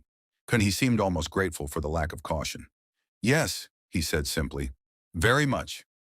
Naomi nodded slowly. "Then why does this house feel like nobody's lived in it for years?" Malcolm looked at her, and for the first time all day, she saw him almost laugh and almost break at the same time. "Because after she died, I stopped letting it be a home." The confession settled heavily between them. Naomi glanced toward the doorway leading to Ava's room. "It doesn't feel that way tonight." Malcolm followed her gaze. "No," he said quietly. "It doesn't." That silence after was not awkward. It was full. Two people sitting with truths they had not planned to share. Both of them more exposed than they intended, and both aware that something subtle but undeniable had shifted. Naomi had spent years being seen only in fragments. The employee, yes, the single mother, the tired woman trying to keep it together. Malcolm had spent years being seen as a role. The billionaire, the widower, the controlled man with the expensive watch and impossible schedule. But here in the private guest wing, with the rest of the house asleep, they were neither of those things entirely. They were just two people marked by loss, sitting close enough to hear each other breathe. Naomi broke the silence first. "Why are you really doing this?" Malcolm's gaze returned to her. "I told you, because you need help." She shook her head. "That's part of it, but not all of it." Malcolm was quiet. She pressed on because she needed to know before she let herself trust him any more than she already had. "You could have paid for a hotel, sent me to a lawyer, called in favors and kept your distance. You didn't. You put me and my daughter in the safest part of your house, You changed your whole security routine. You're spending time on this. Real time. Time men like you don't waste. Malcolm studied her for a long moment. Then he answered with the kind of honesty that can only come late at night. Because I know what it's like to lose something important while everyone around you acts like the world should keep moving. Naomi didn't blink. He continued. And because when I saw you on that floor beside Ava, I realized something I didn't like. What? She asked. That if I sent you away and something happened to either of you, I'd know exactly what kind of man I really am. Naomi's eyes filled instantly. Not because the words were romantic, they weren't. They were something more dangerous, moral, true. Malcolm, she whispered. But he shook his head slightly, almost as if he regretted saying it, and yet couldn't take it back. And, he added after a beat, voice lower now, because I haven't been able to stop thinking about the fact that you chose this house. Out of every place you could have gone, when you had nothing left, you came here. Naomi stared at him. Because you were gone, she said quickly, almost defensively. Because I thought the guest room would be empty. Because I knew the alarm schedule. Because it was practical. Malcolm nodded once. Maybe. He stepped closer, not enough to crowd her, just enough that the room suddenly felt smaller. But you still came here. Naomi's heart started beating so hard she hated that he might hear it. The space between them became charged in a way neither could deny now. Not because either of them said anything reckless. Because both of them suddenly understood there was more in the room than fear and gratitude. Naomi could smell his cologne faintly, cleaner now than the rain-soaked scent from the night before. Malcolm could see the exact way her pulse moved at the base of her throat. She should have stepped back. He should have. Neither did. This is a bad idea, Naomi said softly, though she didn't move. Malcolm's eyes held hers. Which part? Her lips parted. Any part that starts feeling like more than what it is.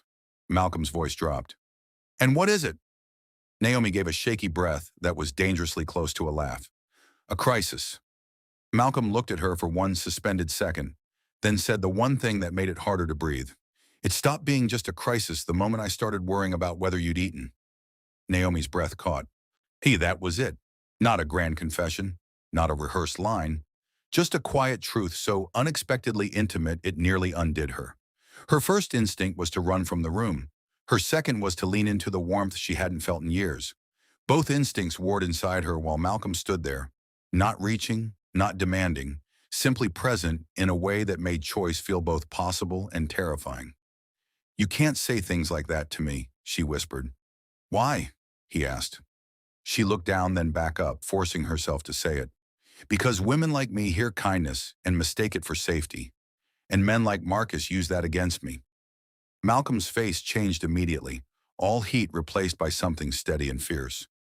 Then hear me clearly, he said. I am not Marcus. Naomi closed her eyes for a second. I know.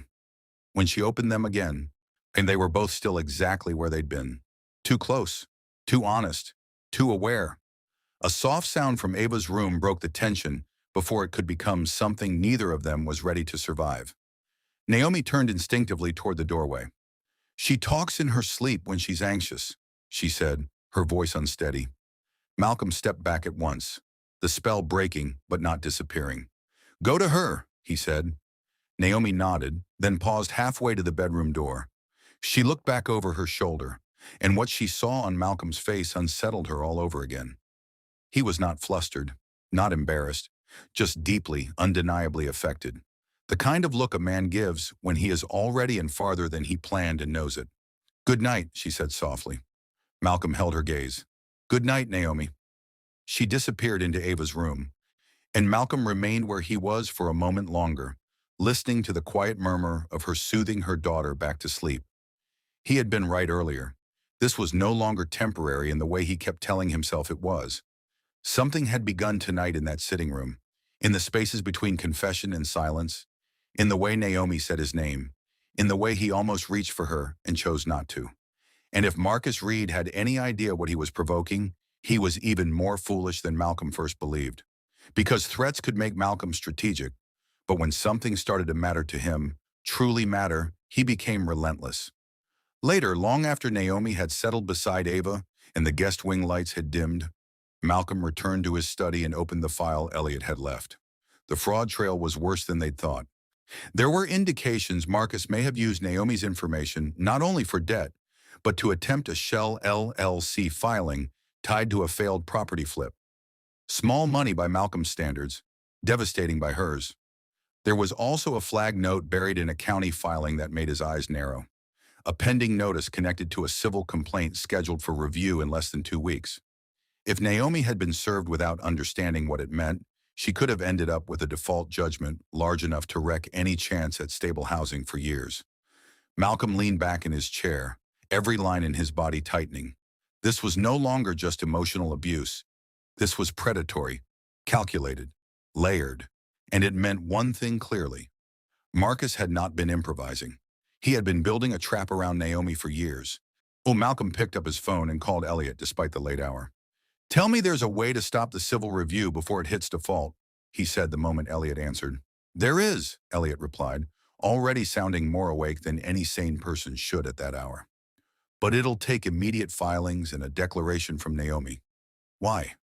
Malcolm looked out at the dark grounds, then up toward the quiet wing where Naomi and Ava slept. "Because I'm done reacting," he said. "Tomorrow we start taking things away from him." And that was how the fourth night chapter of the story ended. Not with a kiss, not with a promise either of them was foolish enough to make yet, but with something stronger. Trust beginning where fear had ruled. A woman who had spent years shrinking, finally speaking honestly, in the presence of a man who did not use her truth against her. A billionaire who had lived in emotional exile suddenly realizing the safest room in his house was the one where Naomi Carter sat holding a cup of tea and asking questions no one else dared ask him. The bond between them had not announced itself loudly. It had formed the way real things often do, in gestures, in pauses, in the absence of cruelty, in the strange intimacy of being witnessed when you are most exhausted. But if the night gave them closeness, morning would bring consequences. Because by dawn, Malcolm would discover that Marcus Reed was not acting alone. Someone inside the larger orbit of his own business world had quietly crossed paths with Marcus before. And when that connection surfaced, it would force Malcolm to face a brutal truth. Naomi's suffering might be tied, however indirectly, to a system his own empire helped create. Malcolm Hayes had built his empire on a principle he trusted more than instinct and more than charm. Every paper trail tells the truth eventually. People lie. Companies rebrand. Men reinvent themselves. But records, if you know where to look and how long to keep digging, always start whispering. By sunrise, Malcolm was already in his study with a legal pad, a fresh black coffee, and Elliot Brooks on speakerphone, while the first pale light crept across the wet grounds outside. The mansion was still quiet. Naomi and Ava were asleep in the private guest wing. Mrs. Jenkins hadn't arrived yet. Even Warren's security updates were minimal, but Malcolm had not rested. He spent most of the night moving between the window and the desk, replaying every detail Elliot had uncovered, every message Marcus had sent, every way this had grown bigger than one frightened woman hiding in his guest room. At 6:17 a.m., Elliot called with the first piece that changed everything. "I found the LLC filing," he said without preamble, "the one tied to the attempted property flip using Naomi's information. It was short-lived, barely active, probably intended to wash small funds through a distressed property purchase. But the registered agent on the filing wasn't Marcus." Malcolm went still. "Who was it?" There was a pause on the line, the kind lawyers use when they know the next sentence matters. "Leonard Griggs." Malcolm's face hardened instantly.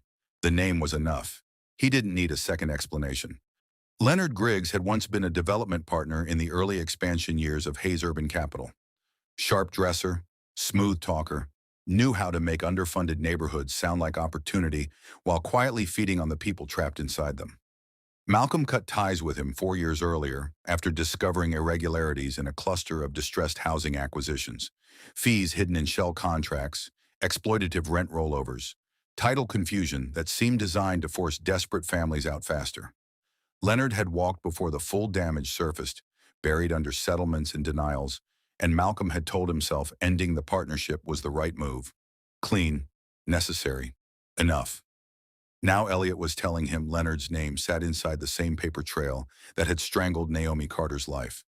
Malcolm leaned forward slowly, his voice dropping into that dangerous calm only a handful of people had ever heard. Tell me exactly how Griggs connects to Marcus Reed. Elliot shuffled papers. Marcus appears to have been working low-level recruitment and facilitation on at least two distressed properties Leonard's side companies touched.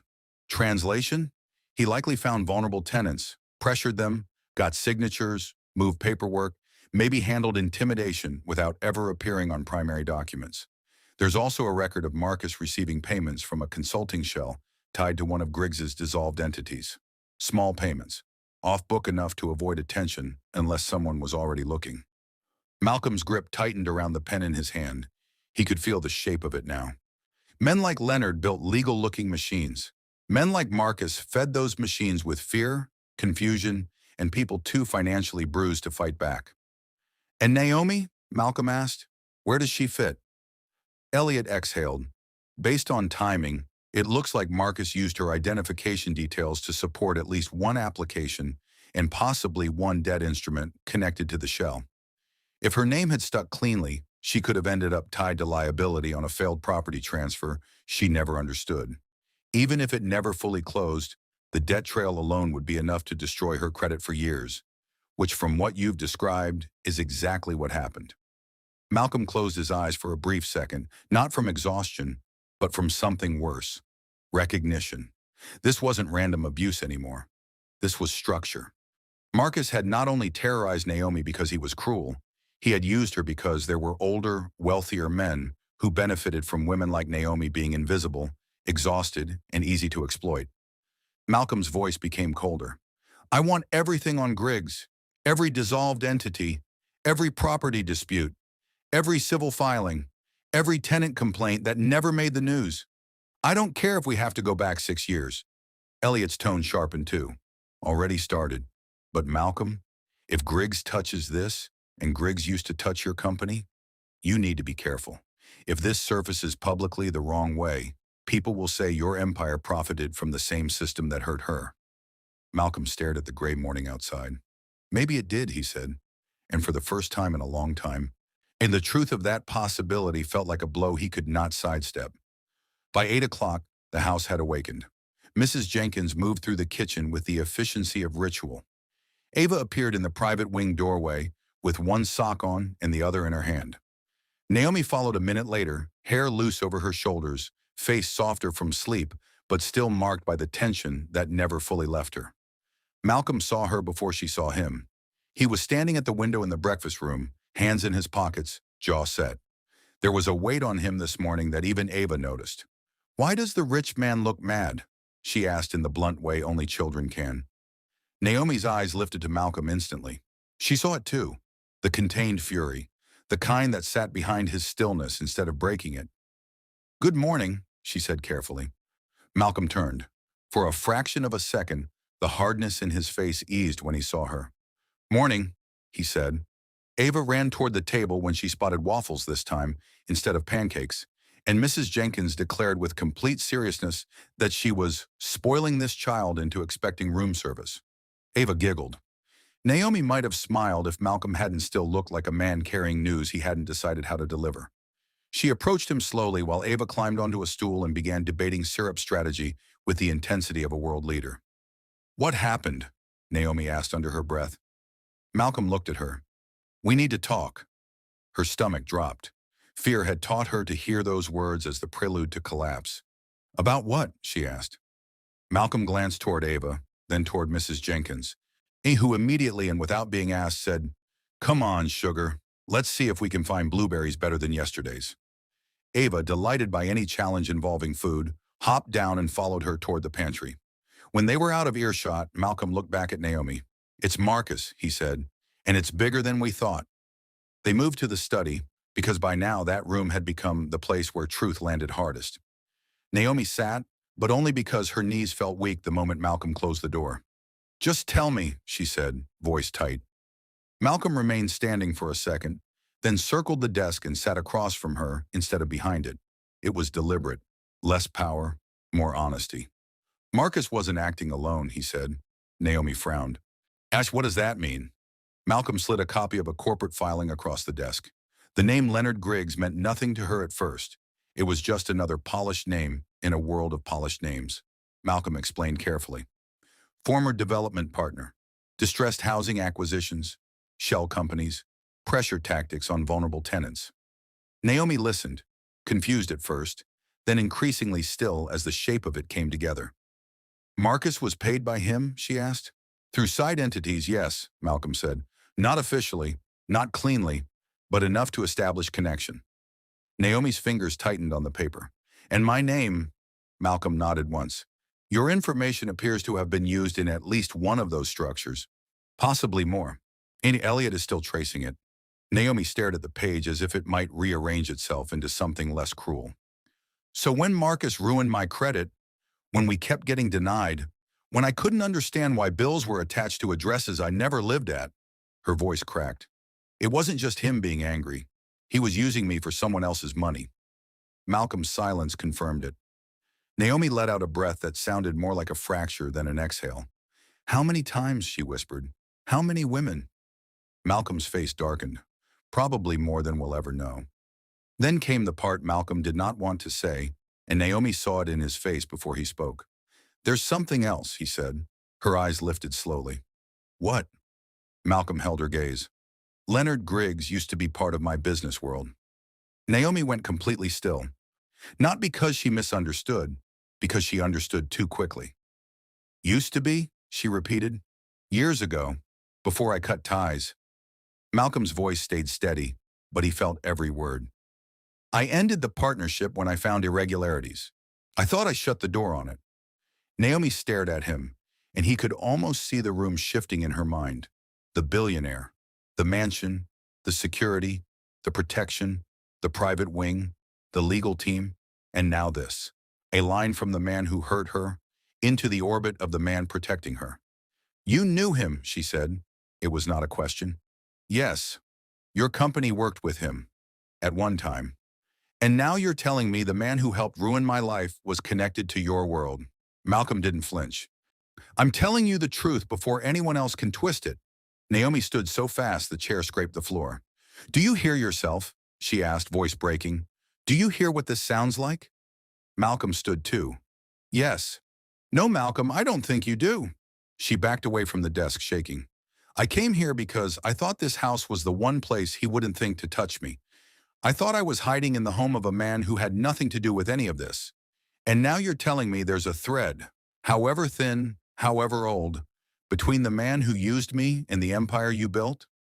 Her eyes filled instantly, but now the tears were mixed with something more dangerous than fear. Betrayal. I didn't know about you, Malcolm said sharply. I didn't know about this connection.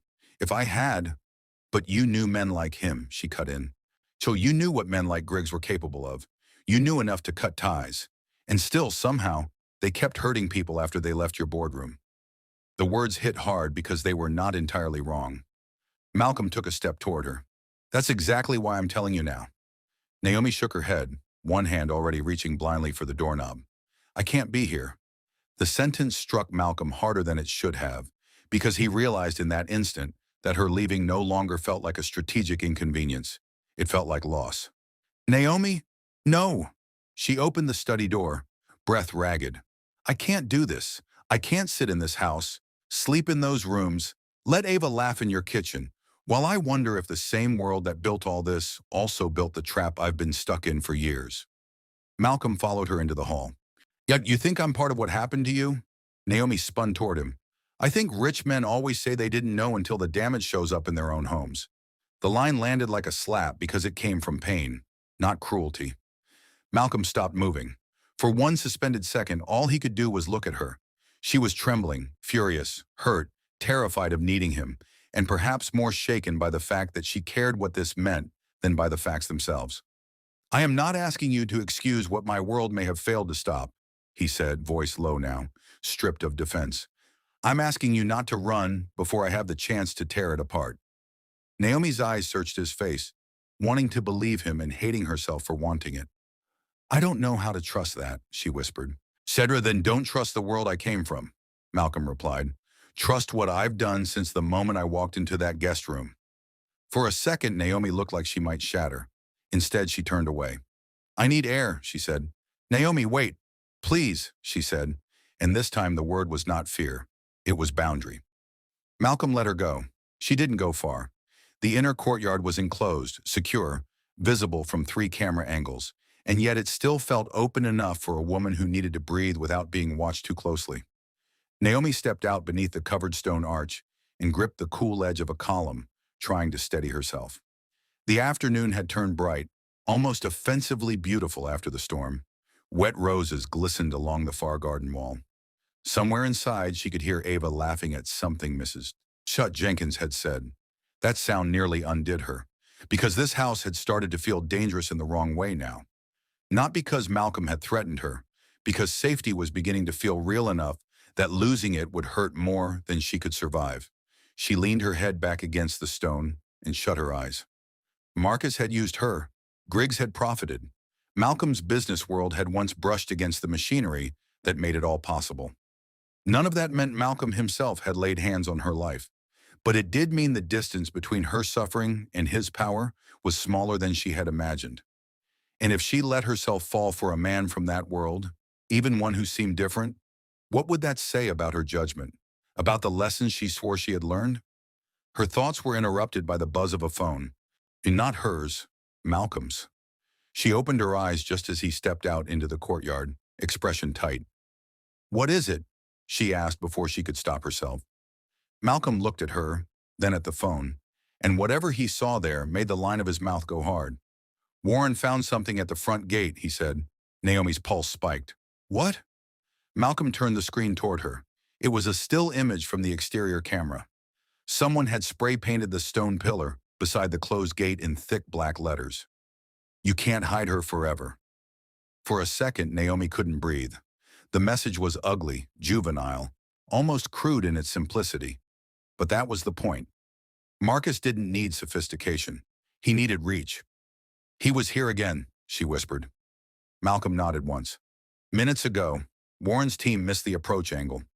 He used the service road blind spot, came on foot, tagged the pillar, and disappeared before perimeter rotation caught him." Naomi stared at the words on the screen as if they might jump off it and crawl over her skin. "He's escalating," she said. Malcolm's voice turned to iron. "He's getting sloppy." "He's angry," Naomi snapped, panic rising again. "And angry men don't care how sloppy they are when they think they're losing." Malcolm stepped closer. "Then we make sure he loses fast." Naomi laughed once, sharp and broken. "You keep talking like this is a business problem you can outmaneuver." "Everything leaves a pattern," Malcolm said. "So do violent men." "And what if you're wrong?" she asked, eyes blazing now. "What if you push too hard and he comes for Ava? What if he decides hurting me isn't enough anymore?" Malcolm's face changed instantly at her daughter's name. The air between them sharpened. "Then he won't live long enough to regret it," he said, and the quiet certainty of it shocked them both. Naomi stared. Malcolm realized how it sounded, but he didn't retract it. For the first time, Naomi saw the full shape of what he could become when something crossed from concern into protectiveness. It was not theatrical. It was not loud. It was frightening precisely because it was so controlled. "Don't say that," she whispered. "Why?" "Because I've spent years trying to keep violence from defining my life. I can't survive it becoming yours too." Malcolm took that in. His jaw flexed. When he spoke again, his voice was lower. "Then let me do this the right way." "Okay, but let me do it." Before either of them could say more, Warren appeared at the far end of the courtyard, moving fast but trying not to alarm. "Malcolm," he called, "we pulled street cam from the service road. Got a face, and you need to see the vehicle that picked him up." Malcolm's attention snapped to him. Naomi stayed rooted where she was. Warren crossed the courtyard and held out a tablet. Malcolm scanned the footage. Marcus, hood up, moving fast away from the gate after tagging the pillar. Then a dark SUV pulled to the curb just long enough for him to get in. The driver's face was partially visible in the mirror, but the hairline, build, and profile were enough for Malcolm to recognize him. His stomach dropped into a colder kind of rage. "No," he said under his breath. Warren looked grim. "You know him?" Malcolm nodded once, eyes fixed on the screen. "That's Leonard Griggs' driver. Used to run errands for him during closing weeks." Naomi heard the words and went numb. "You mean Marcus is still with him?" she asked. Malcolm looked up. "Either directly or close enough." The implication was brutal. This wasn't just an ex lashing out. This was a man with access, backup, and possibly money behind his intimidation. Malcolm handed the tablet back to Warren. Get Elliot. Full injunction prep. Pull every camera in a 5-mile radius. And I want Griggs's office watched before sunset. Warren nodded and left immediately. Naomi wrapped her arms around herself as if the air had suddenly turned cold. I should go, she whispered. Malcolm looked at her as if she had spoken a language he refused to learn. No. Malcolm, listen to me. No. He stepped closer. And now there was nothing polite left in the space between them, only urgency. Every time you talk about leaving, you talk like you're protecting me. You're not. You'd be handing yourself back to men who have already spent years proving they know how to find cracks in systems. Here, at least, I can see the walls. I can see the cameras. I can see the men at the gates. Out there, I can't. Naomi's breathing shook. And if staying gets you destroyed? Malcolm's answer came so fast it was almost instinct. Then it'll be because I chose the right fight. That sentence hit her like heat, not because it was romantic, because it was the kind of thing no one had ever said to her without wanting to own her afterward. Naomi stared at him, the courtyard suddenly too quiet, the world narrowed to wet stone, sunlight, and the man standing too close with fury and honesty written all over his face. You can't keep saying things like that, she whispered, echoing the night before. But this time there was no room between them to pretend it meant less than it did. Malcolm looked at her, and whatever he had been holding back for the last 2 days was right there now, impossible to hide. Then stop giving me reasons to mean them, he said, and the line was so dangerously soft it stole the air from her lungs. Naomi should have stepped away. Every instinct shaped by fear, class, trauma, and common sense told her to put distance between herself and a man like Malcolm Hayes, a billionaire, a widower, a man from the very world that had, however indirectly, helped create the machinery that crushed people like her. But he was also the man who had found her on the floor and asked why, instead of who gave you permission. The man who changed the code to a hallway just to make her daughter feel safe.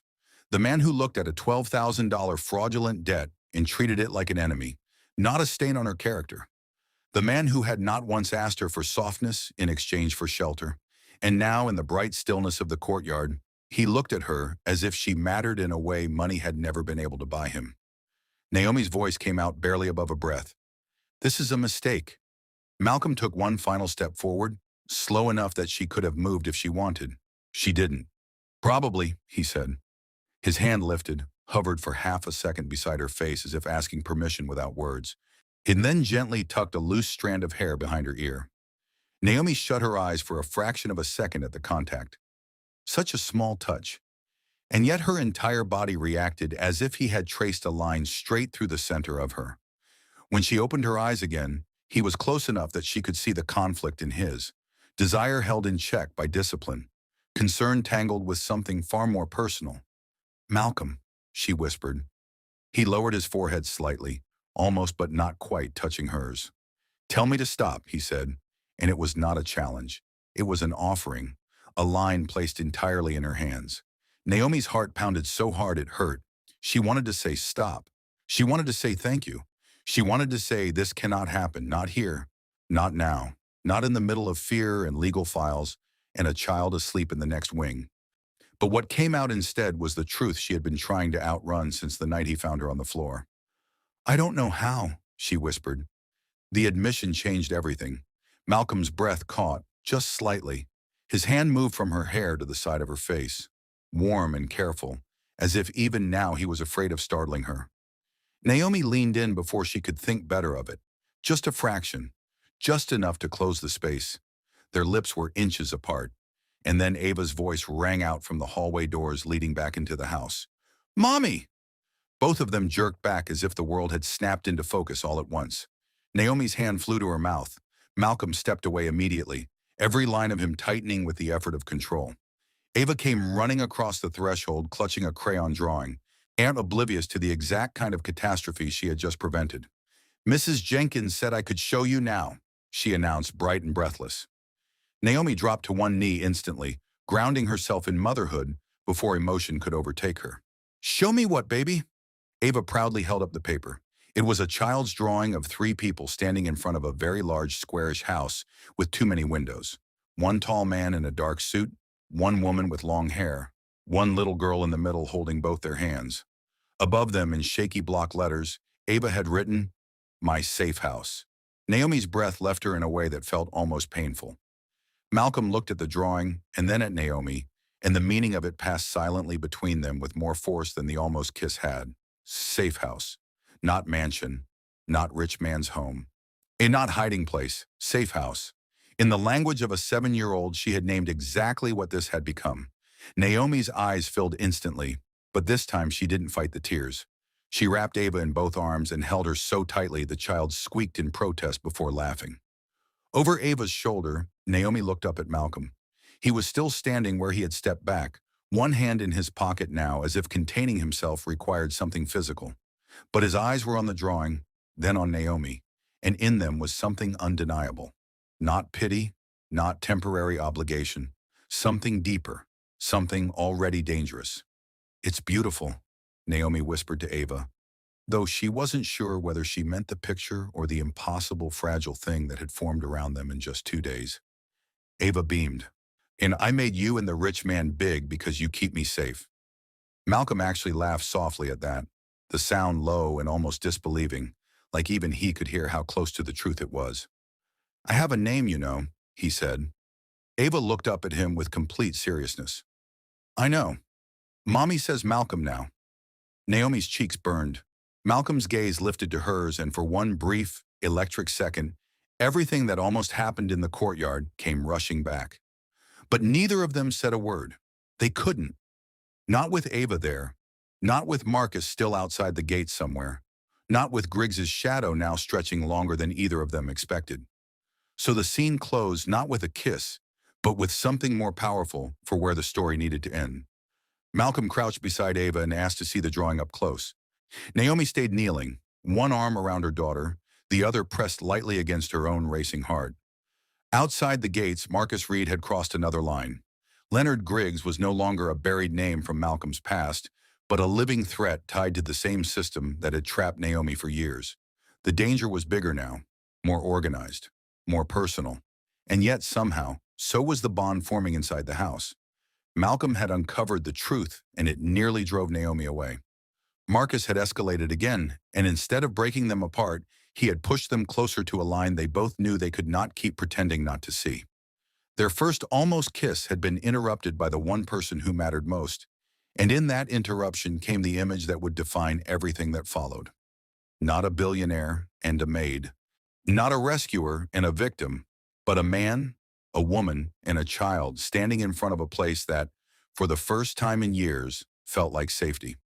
The final image of this chapter was simple and devastating, a child's drawing in small hands, a woman who had spent years running, suddenly standing still, a billionaire who came home expecting silence, now unable to imagine the house without their voices in it. And as evening began to fall over the Hayes estate once again, one truth settled over all of them with quiet force. The next move would decide everything, because Marcus Reed had just declared war at the gate. Leonard Griggs was still somewhere in the shadows, and Malcolm Hayes, for reasons no longer rooted in pity alone, was ready to burn down every lie that touched Naomi Carter's life. Before we end, let us know in the comments where you're watching from. We'd love to hear from you, and don't forget to hit that subscribe button so you never miss any of our upcoming videos. Because if you thought this chapter was intense, the next one will change everything. Marcus is about to make the most dangerous move of his life, and Malcolm is about to stop protecting Naomi like a guest in his house and start fighting for her like she belongs there.